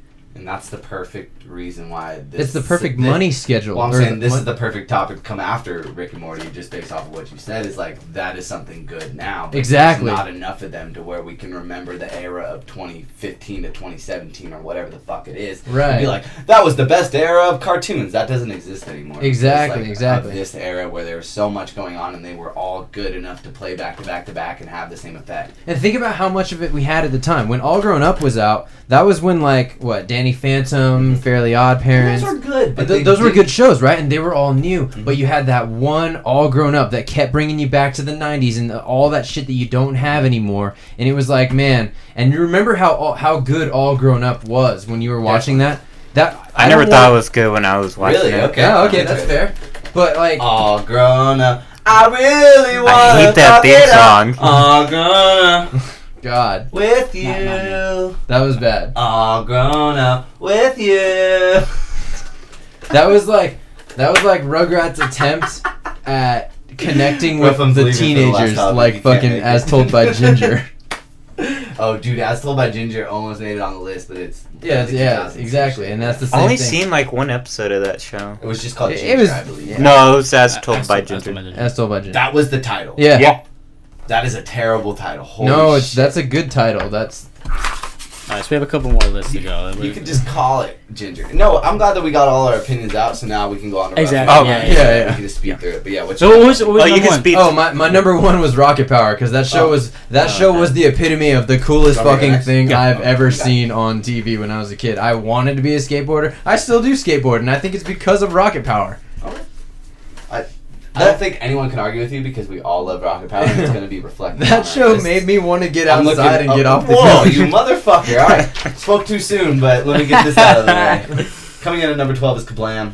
I know I said that I wasn't going to restrict this show because of its length, but I'm going to put it at the bottom of my list because of its length.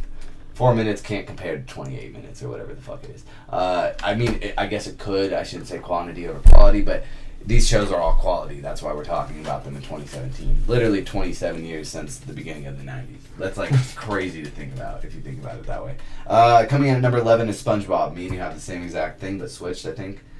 You have 12 and 11. Oh, yeah. Kablam, SpongeBob. Number 10, Doug. Nothing wrong with Doug. There's nothing wrong with Doug. It's just It's too vanilla. So vanilla. So it's the boy version of Ginger, as told by Ginger, as I don't remember it being told by her in that title sequence. Wait, why is SpongeBob so low for you too? Why is SpongeBob so low? There's nothing wrong with SpongeBob, but it came so late that it was like I had this argument in my head driving over here when I knew that this was going to be my topic, that it was like I almost want to leave SpongeBob off because I know that it started in the 90s, but it doesn't represent the 90s to me. It represents the early 2000s. Okay. So in comparison to what we're In talking fairness, it about, started in 99, right? Yeah. 98. 99. 99. 99, Okay, cool. I'm not even, I don't care. But I get what you're saying. I get what you're saying though. I get what you're saying because like I mean it could have started Like in for all we fucking. know, it could have started in December. Yeah, right? yeah. So So it's like, basically for fucking what I 2000 remember shit. it to be, it's just not going to work out that way, but I can't say it's worse than Kablam, because it's not, because Yeah, I Kablam's got you. cool as fuck for the aesthetic, but there was no real plot to Kablam, so it's No, hard shorts. to put it up there. Yeah, the Ruffum's creativity. probably going to have it at 1, for all I know.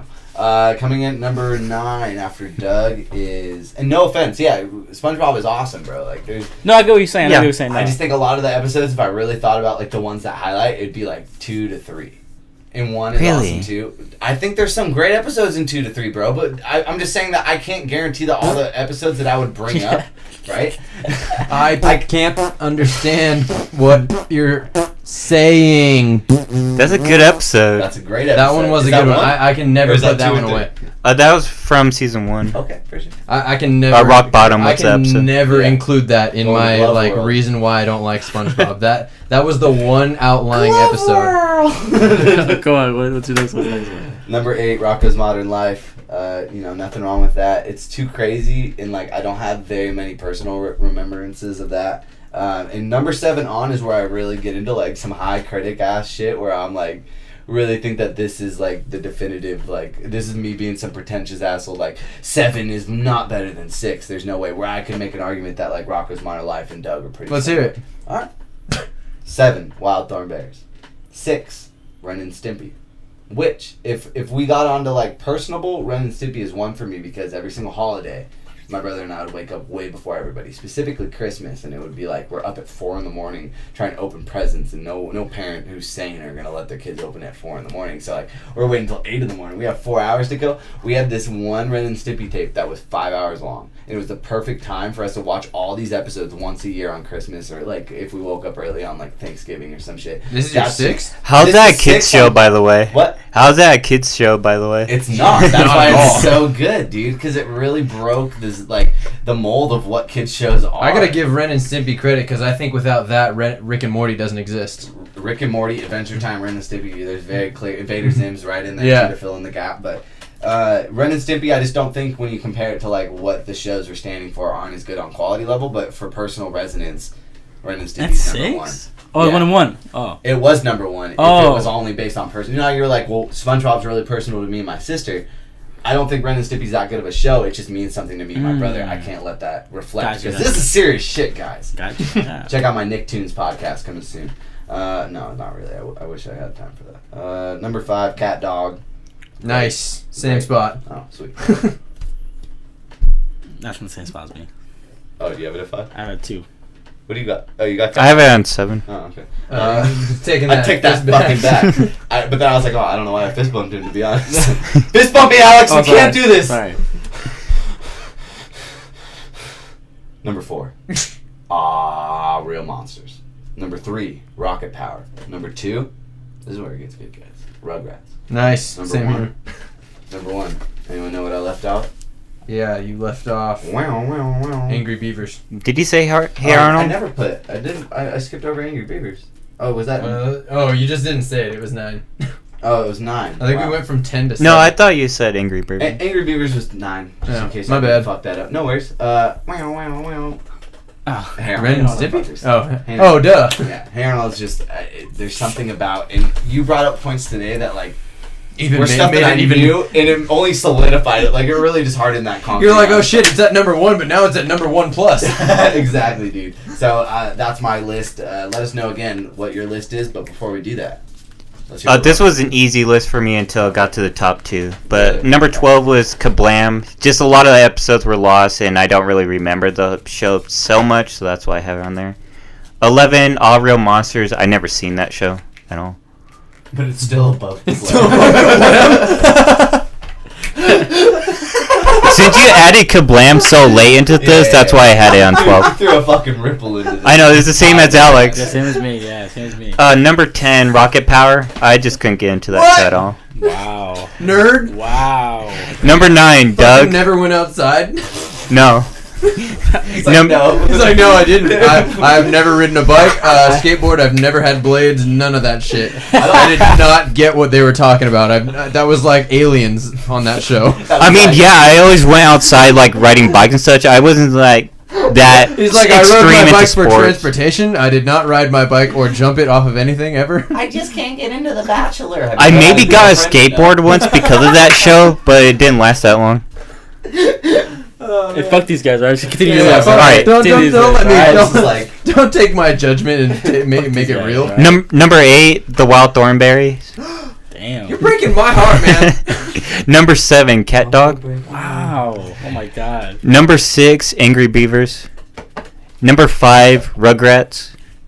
Number 4, Rocco's Modern Life. okay. Okay, I like I that. dig that. And Number- once I see where Rocco is, I understand what Yeah. sure the rest of them are, because that's so weird, dude. Like Rocco is just so weird that like if you're able to look at that and be like, oh, this is like my number 4. Your number 2 means so much to me. Number 3 is Hey Arnold. Yep. Okay. 2 and 1 is so difficult for me, but I have to go with number 2, Ren and Stimpy, Oh, so fucking weird. and number 1 is SpongeBob. Wow. Yeah.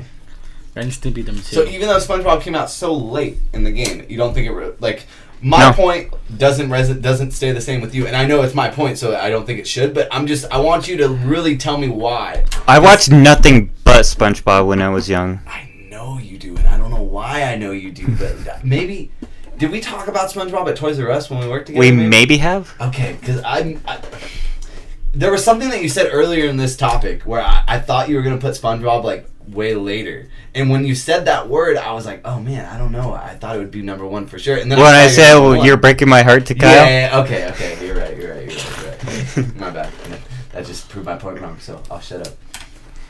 Pretty good list. Everyone had a good list. I like how everyone was different. Yeah. Yeah. Is there one consistent thing that like everyone had in the top 3 maybe?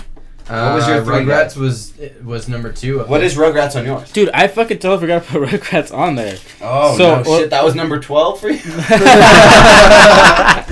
Just the fuck up. So if I had to add Rugrats, it would probably be like number 3. Hey Arnold is where for you?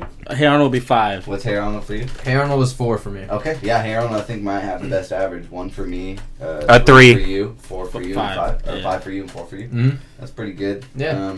Rugrats is up there. I mean, if Rugrats you would is have up remembered there, it, yeah. Rugrats would have probably been in your top Yeah, 5. For oh, you. You got Yeah. Rugrats pretty 100%. late. Yeah, I have it on number 5. Oh no, that's Because I watched it a lot as top well. 5 and on. Do, That's- do, do, do, do, do, do, Did you guys ever watch the Rugrats with like they were teenagers? All We grown were up. talking about that earlier. Yeah. all grown up. All grown up. That's what we were talking Oh, about. that's what it's called? Yeah. Alex, what the fuck?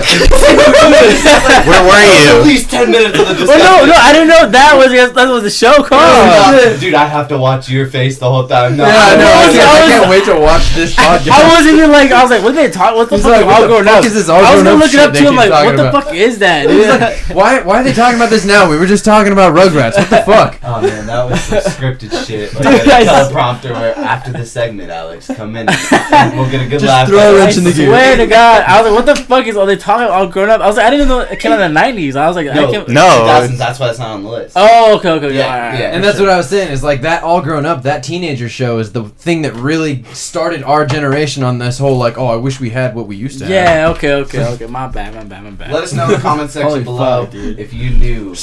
Yeah, seriously. I was like, what the fuck are they talking about? Fucking, dude, I don't know how that happened. He's too busy he's too busy thinking about his topic. He's Dude, like, man, it's we've been obvious. talking about all this other stuff for Alex so just long. wants to No. punch people, which is Dude. the best segue into his Oh my topic. God. But yeah, let us know below what your top Nicktoons are. Pick from our list of 12 or add one that we forgot. Let us know below and we'll... And if you add any Nicktoons that didn't start in the 90s, we're gonna immediately disqualify you from this contest. You're gonna get a thumb down And from it. you're immediately inept, and you can't. You're banned from the You channel. have no possible chance of winning Straight back the to- praise from us. Arabia with... You mean I can't put the Loud House on? I'll there? deport you. Aw, the loud house. Shit. Fucking A. Alex, please close the show out. What's up? What's up? Alright. How you doing? Sorry. Fucking Bones Jones over here. What's up? UFC 214. This is completely different. I like how this There is. couldn't be a bigger zeitgeist. Yeah, That's seriously, the like on a conversation fundamental show level, is- like, Alex there is not a nerd like us. Yeah. If there was an opposite of a topic, this is it. Yeah. I wanted you to come early in the show. I thought he was gonna be first. Get a good sandwich of a different zeitgeist because we went from 3 nerdy topics to now just people beating the shit out of each other. Yeah, in that's. the I gotta octagon. throw it off. I gotta throw it off from the balance, right? No, of course. That's why you're here, bro. Because Of course. we need you to do that. Um, Keep it cross rotation. and that's UFC exactly what 214 you was last night. Uh-huh. John Jones versus Daniel Cormier. Good fight. Basically, these two guys they actually really hate each other, so it makes this fight even better. do. Should I stand right there and should you kick me in the face to show actually a live reenaction of how it No, went down? I don't want to do that. All right. Because that wouldn't be live reaction how it went Think down. of the viewership. Man kicks other man in the face to get Get- view. Talk show host kicks other talk show host in the face. UFC 214. Turns out they're friends. Yeah. So this fight was. You guys didn't watch. Well, I you watched watched. it. You I watched didn't. it. The last I haven't kick, that's seen it. why Didn't I watch brought it. in. You saw the highlights of it. I saw the highlight. Highlight. Just that kick. Just He, that he kick, didn't yeah. even see the punch that got him down. I saw He just saw lots him of get kicked tweets about after. the kick. Your tweets all showed up out of order on my timeline because it's by like traction. Oh, yeah. you know what I I mean? hate this. Was it So, like- Jones kicked him? I don't know. Yeah. Oh, So I got shit. the end of I the must have fight, looked and then away. I got all your tweets leading up to the end of the fight, where like you were just like, "What the fuck is this?" Like there was one that was just like, "What the fuck, Jones?" or something like that, and then I don't know. Sorry if I'm quoting you wrong, but it was like No, the you're quoting end- me wrong, dude. Fucking. That's kidding. Oh, that's how you get answered. You Hey, fucking- Splash Zone. The hand problem is real in the consultation studio. Jesus. So okay, besides the fight, I mean, I want to ask you guys a question. Is it? Are we getting carried away of like watching people like fight each other? Absolutely not. Absolutely We're not. It's Totally- always been a we're toned thing. down. So Yeah, this is nothing new. The Gladiators, that was entertainment for them back then. It was only real people were actually dying, so we're toned down. So we're toned Damn, down. you took it to a different Yeah. level than I thought. What We're I- way toned down, dude. Like this is calm. This is tame to me. In my head, I got fucked up ideas, so like I could take it to way worse than what UFC is. But well, you want to see people actually die? Yeah. I think I'm thinking Wipeout, but with the bouncy balls, but there's just blades on the wall, and they just fucking fall and die. that's We have a population problem. that could here. be a good thing, dude. No. Here, hold on. Look, Convicts, hear dude, me when out. Please. Wipeout gets Yes, out of jail. hear me out. That's what I'm saying. Hear That's me out. racist shit. Like, No, not right. I'm saying fix the prison system when we're down to a place, or when we're at a place we're overpopulated. The prisons are overpopulated. Exactly. Some prisons want to close. But That's a good idea. I like your idea. I like where you're going with this. Fix the prison system. If we get to a place where we know that Kyle, when what we you're have people, shut up and let me no, talk. what you're saying actually exists. I don't care. What you're saying actually, what's an anime that came out? Yeah, Your I know. whole entire idea that came out. Yeah, I'm talking about in real I life. trying to I'm talking find about what it's real called. life. We could save the American taxpayer a ton of money if at some point when we know guaranteed that the people on death row are actually guilty, not just found guilty, there is proof that they're guilty. Take those people, don't put them on Put death them row. in the UFC. Don't put them on death row for so long. Just put them in a fucking gladiator cage and let us watch. It'll let us get out our pent-up aggression as people. Yeah, it's It's called crazy. Dead Man Wonderland. The anime. Yeah, I know. does this I know the entire anime thing. exists. If there's a fucked up idea you can come up with in real life, it exists in anime already. Believe me. This segment of the video where it says UFC 214 review or whatever, and then it shows up recommended on Joe Rogan's show. And we just went into this big death race, physical. I'm just saying, no. We got real political for a second. No, definitely, yeah, no. I loved it. That's why I'm just saying, like that is Good where idea. we What a could be. turn. They're in an alternate universe where fucking humans have no sense of censorship and we're not sensitive about things. That is where we could have ended up. So UFC being what it is now, no, I don't think we're crazy. You want the Hunger Games? Yeah. I don't want the Hunger Games. No, that's random selection and that's putting innocent people against each other. I'm talking about. Unless you volunteer as tribute. Did you watch the movie? Yeah, it was awful. Oh. Oh god, another topic. After the preview. Yeah, let's get back to See what you UFC. done, Alex? No, I want to get back to UFC. I totally agree with you. You totally agree with me? Hell yeah. It would be not only entertaining, but like, it would. It would just let people get that rage out, I don't want to get too political on the show, but like, we are overpopulated and like we're paying all this shit for for no reason. Yeah, exactly. UFCC, That's- United Fighting that Club honestly- for Criminals. Yeah. That's honestly, it's just a crazy. So it's a crazy it would never way hap- out there. yeah, exactly. It's It never gonna happened, but like, I'm not honestly suggesting that that's where we take this country and take our fucking prison systems. But I'm just saying, like.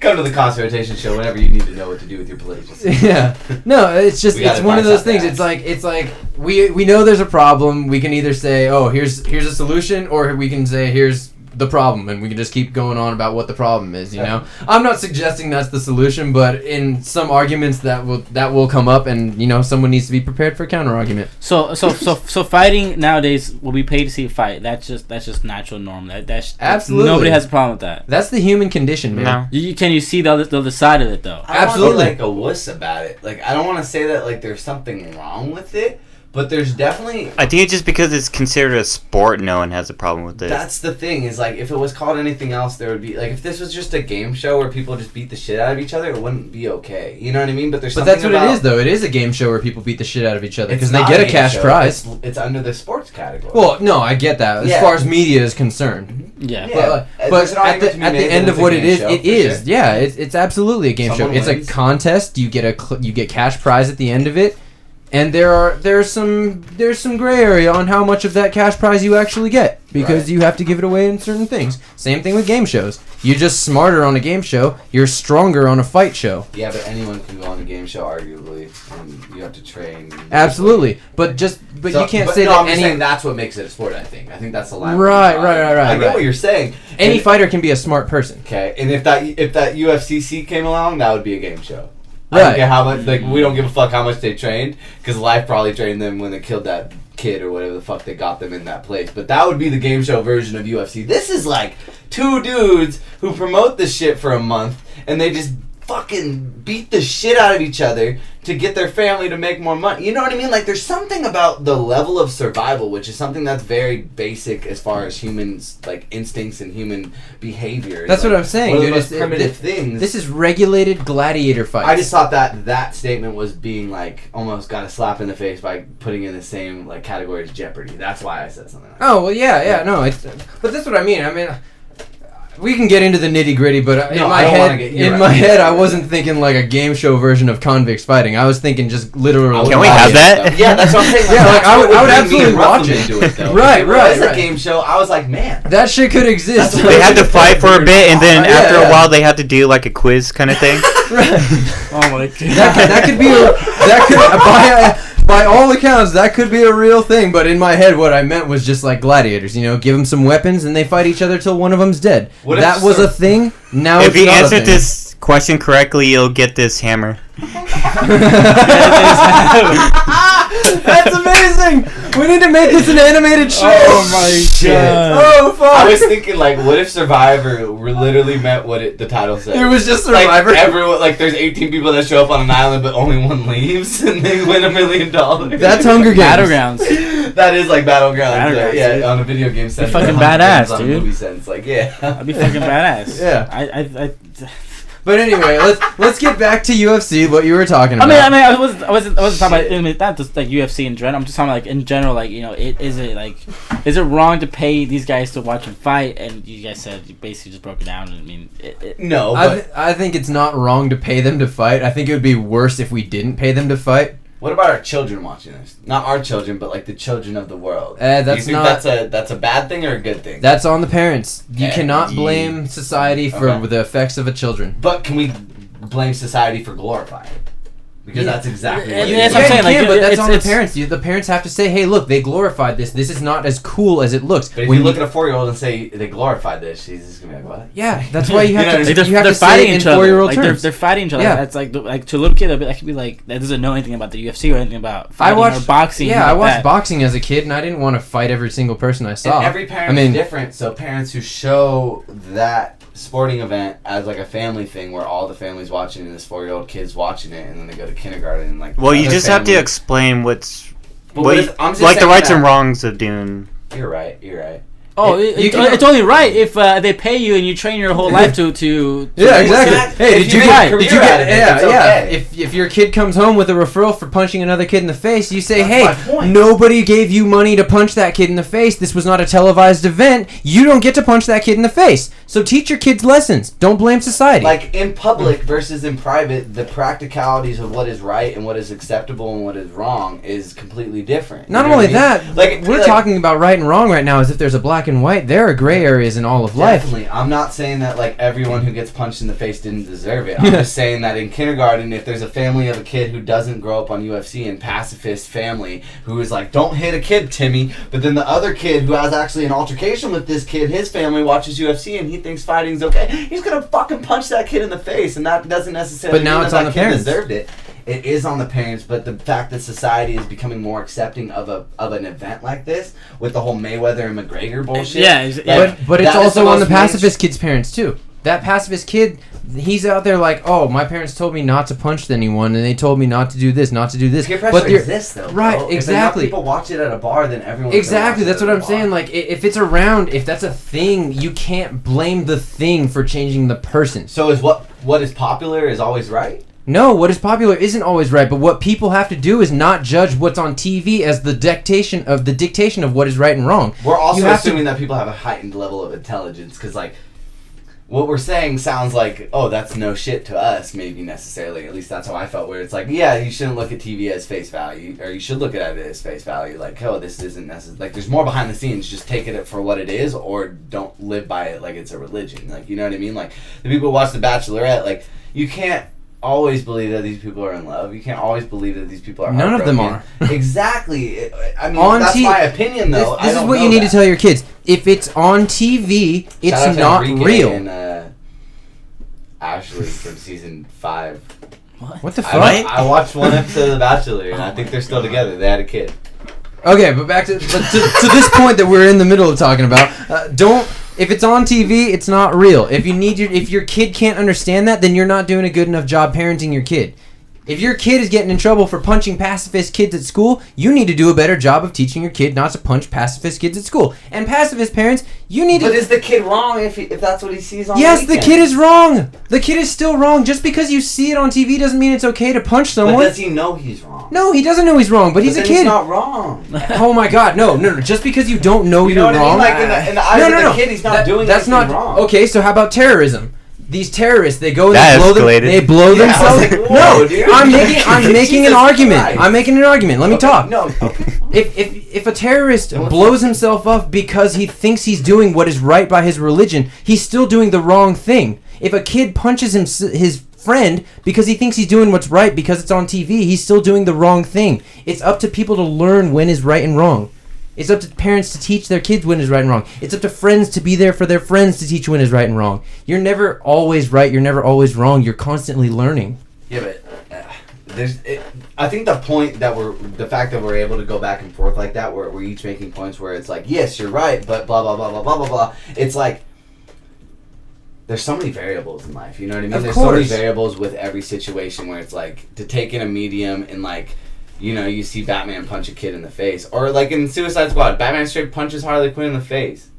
You think that's like the best message or image of a guy just punching a woman in the face? Like, No, but Oh, she's a villain. She's a villain. That's also a PG-13 movie. So at the when that movie was made, it was not made intended for small children who are very influenceable to watch it. It's the parents' fault for bringing them at age 6. Right, and kids are influenceable. But so should we say no? Movie makers, you can't make shit like that because kids are gonna see it anyways. No. You say rate it this way, and it's up to the parent to decide when the kid gets to see it. When are you going to be exposed to it? Now, obviously, parents can't 24/7 monitor their kids, so they have to just be there to teach them shit. If parents are more open with them at a young age and get the kids comfortable with talking with them, then the kid's going to talk to them when they're older too. Okay. I just have one more counter argument to this point is, like when you're at a party and there's some kid. I'm not promoting underage drinking, but there's some family member, and he's just a little bit too young, and he's drinking with you. And you ask him, how old are you, kid? He goes, blank age. And then you're like, oh, dude, I feel super old. And then there's always that one guy who's super drunk, like, don't worry, I drank 3 years prior to that in life. Like, that doesn't make it right. It just means that, like, based on your experience, you survived that moment, and this kid will be okay, so no one's really that worried about it. Keep an eye on the kid, make sure it's okay. But it's like, does that same practicality apply? And it's like, when do we draw the line and just say that, like, yo, if there is a TV show where we're killing people, like, should we have it on TV? Like, who makes the decision? Who throws down the hammer? Is there anyone who can have the doom fist? Dude, the people make that decision. You, me, you, we all make that decision ourselves when we buy things, when we watch things on TV. Ratings talk, money talks. You want that stuff off TV, you stop watching it. You get other people to stop watching it. It's one of the most popular shows in the world. Yeah. There's, like, a lot of incest going on. I'm not too fond of, like, the idea of incest personally, but, like, I don't know if I'm really the guy to say that that's wrong. Like, you know what I mean? Like, who am I to say something? Yeah. Like, that's the point. Is like, and when you absorb it, whether it's a fight that's live action or a show that's orchestrated, like, there's still ideas and themes and practicalities and, like, ways of life being portrayed, and whether or not that's the right way is the glamorization of life really kind of overtaking the actual physical reality of the substance. Like, If UFC was as big as NFL, no one would care. We wouldn't. Yeah, but NFL promotes the same things. But now they're under scrutiny for the whole concussion thing, and like, well, they don't give a fuck because it's such a powerhouse of money that, like, we don't care if we're killing people, like, we're still making money off of it, like.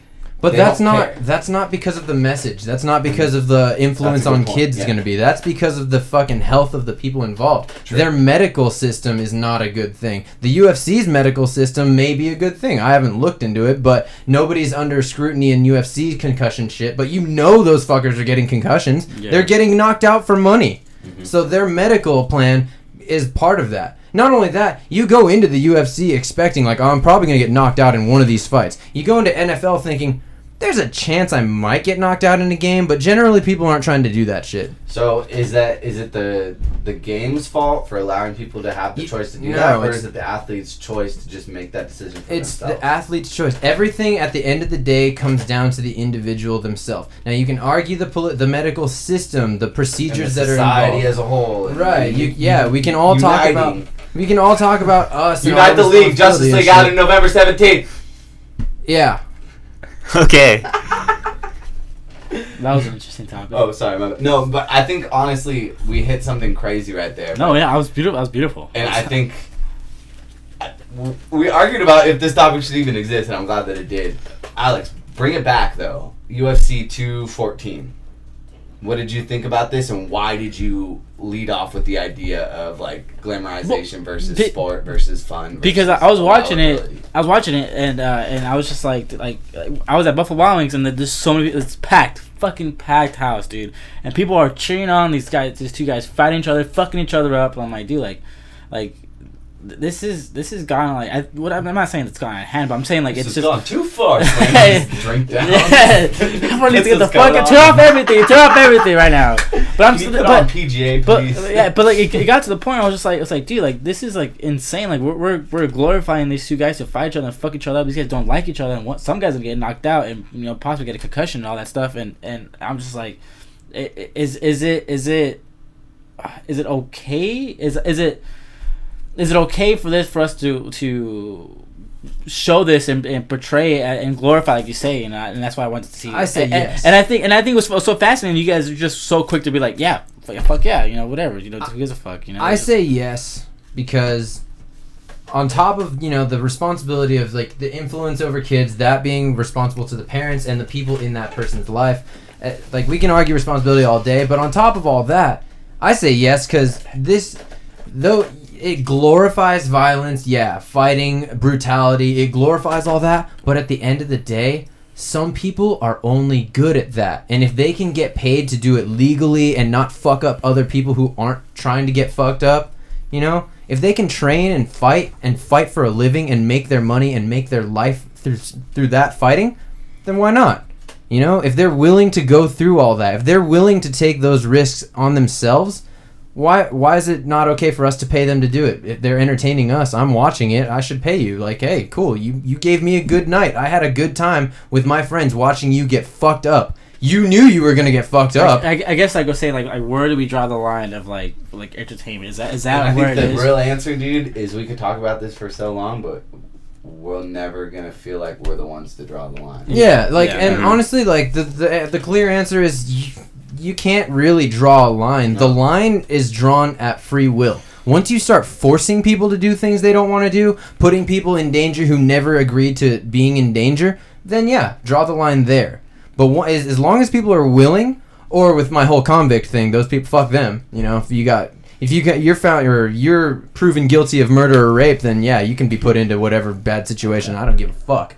But aside from that, draw the line at free will. Sure. No, thank you for being so open with everybody, like at the table. But like you're right. It's never gonna happen. No, but you're just one person in a world of many people who have their own opinion of this. Where it's like, no, people should fight all the time. Like that's not necessarily how I feel it should be. Like I mean, you and me shouldn't fight over a disagreement. Yeah, that's not how I necessarily want to settle all my altercations. Like I don't think that's the best. I'm not a trained fighter. Like imagine if every disagreement that we had as like me fucking trying to put this shit together between you guys being showrunners and you as the community manager, just through any frustrations that I maybe am not on Facebook enough or whatever it is. Like imagine if you were just like, yo, I'm coming over, I'm gonna fucking fight you, and whoever wins is right. Like that's crazy. My lifestyle, but these guys, they're doing it for the money, they're doing it for their families, and there's external influences that are coming in to motivate them, and that's cool, man. Yeah. Now these two, like you said, they do have personal beef, and you could see it throughout the whole build-up, during and after this fight. You could see there was personal beef there. That, I don't think, should have been resolved in the ring, but they're going to fight anyway, so, fuck it. They were getting paid to fight. True. And they already didn't like each other. Now they have a reason to fight each other, so I think that just makes it more interesting to me. But I'm a person who thinks that way. Most people, I don't want to say most people, I don't want to act like I'm smarter than people or anything, but a lot of people will be like, oh dude, it just makes it more cool that they don't like each other. I don't think it's cool that they have personal beef. Like, I never want anyone to be angry about anything. I thought it was cool. It makes it more entertaining if like these guys don't like each other. Like, fuck yeah, I mean, I definitely think it's more interesting. It makes it more fun to watch in that sense. I just don't think the idea of like, I don't think it should be labeled cool, because when you call something cool, then you make people want to be that way. Everyone wants to be cool, So look at UFC now. Now it's huge and now it's cool. Exactly, and it's a cool thing. And UFC itself, I think, is cool. But the idea of two people fist fighting because they have personal beef, that's not cool. That's interesting. That adds to the story being told in this fight. It's not just a money fight. Like, that's a real thing happening. But I don't think people should strive to be that. Like, I don't think every UFC fighter should be out there like, yo, who's my next fight? Fuck you. You are a bitch. Like, no one should be that. Let us know what you guys think. I think they pretty much are all that, right? Like, I bleed? No, you just have soda or whatever on your It's beer. It's not blood, it's red soda. I thought I was just gushing blood. You were just like, oh my god, let's wrap this show immediately. Bro, I don't know, this topic got me so much testosterone. Let us know what you feel as well. If you want to slam a can into your face, you can. It doesn't hurt. I'm still alive. I might cry later, but I won't do it on camera. Thank you for watching the first episode of the Consultation Show. Every single week we're going to try to get together, have a constructive conversation about 4 different topics, sometimes 5, sometimes 3. You never know what we're going to have at the table. But the point is that we're here, we're making an equation, and we're trying to find a solution to each problem that we bring to the table. And the number of people that we have here, we're all going to be variables and add something different. As you could see with our UFC talk, like Alex probably went in thinking that he was just going to name who won the fight. We didn't even name who won the fight, really. Like, we just went into, like, the morality of fighting and, like, well, yeah. that's the beauty of the Jones won that Consultation shit. Show. Yeah. I can't explain the show, but that's what it is. If you stuck around this long, we love you. Thank you. So hit a subscribe button. Go on over to the Endgames channel. Hit subscribe. Live with the Endgames Show every single Wednesday at 6 p.m. PST on YouTube, twitch.tv/consultation, as well as Twitter at Endgames, ANNDGAMES. After the previews, we're coming back real soon, but check out some movie reviews as well as reactions the moment that we get out of the movie theater over at the After the Previews channel on YouTube. Thank you. My name's Garrett at Garrett. I'm also joined by Ruffum. Take it away. You can follow me at Ruffum RFM on Twitter. And I'm also managing all the Facebook and Twitter accounts as well for Don't the be using constant bad rotation. words, bros. You stay pussy in the chat. Fucking Ruffum's gonna- Nightbot. Yeah, Nightbot. Fucking Nightbot. Nightbot, none of y'all are allowed. Alex, what's up? You can follow me on Twitter, I_am_jamming, JAMING13, twitch.tv/nabgot27. And, like you said, Endgames, everyone's there. Oh, I've got more of like an artistic approach to like where you can follow me and shit. So it's not really on social media. No, You guys can't really do it, right? You can't really follow me. No, I'm just fucking with you Let's guys. sit on your hands for a I don't while. use my social media nearly as much as anyone like my age does. So you can follow me, but there's not a whole lot going on. ATPKYLE on all the things. Facebook, I do contribute to the Facebook page for After the Previews every now and again, but Ruffum over here, he's been taking over with like news stories. I just kind of like post my reactions to movies. So if you want my opinion on movies, whether or not you should see them, most of them you should see that I've seen because they're pretty good. Go check them out on Facebook.com/afterthepreviews. This show is brought to you by Luke Crate. Go on over to Dubai. Thanks for the money, Luke Crate. Luke Crate, Luke Crate, Luke Crate. What if it was? No, I'm not gonna say poop crate on the channel. I think you just did. I did. But it's gonna be cut out. Jokes on them. Oh, it wasn't recording. Just kidding. Shut the fuck up.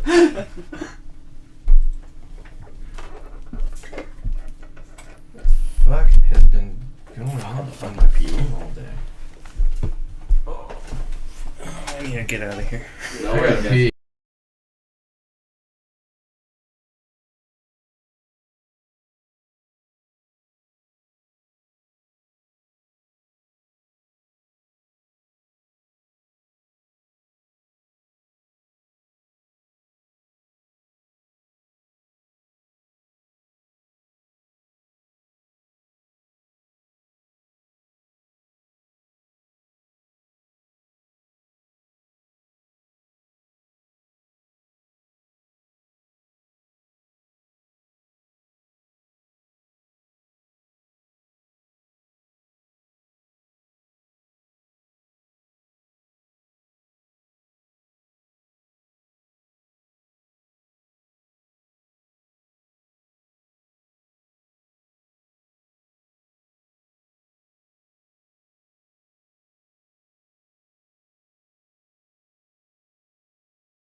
Over to go on over. Goodbye.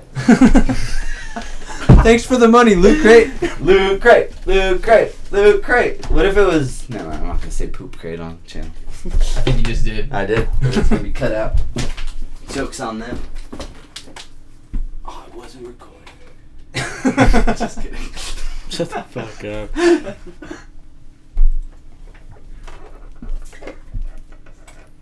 Fuck has been going on my room all day. I need to get out of here. No way.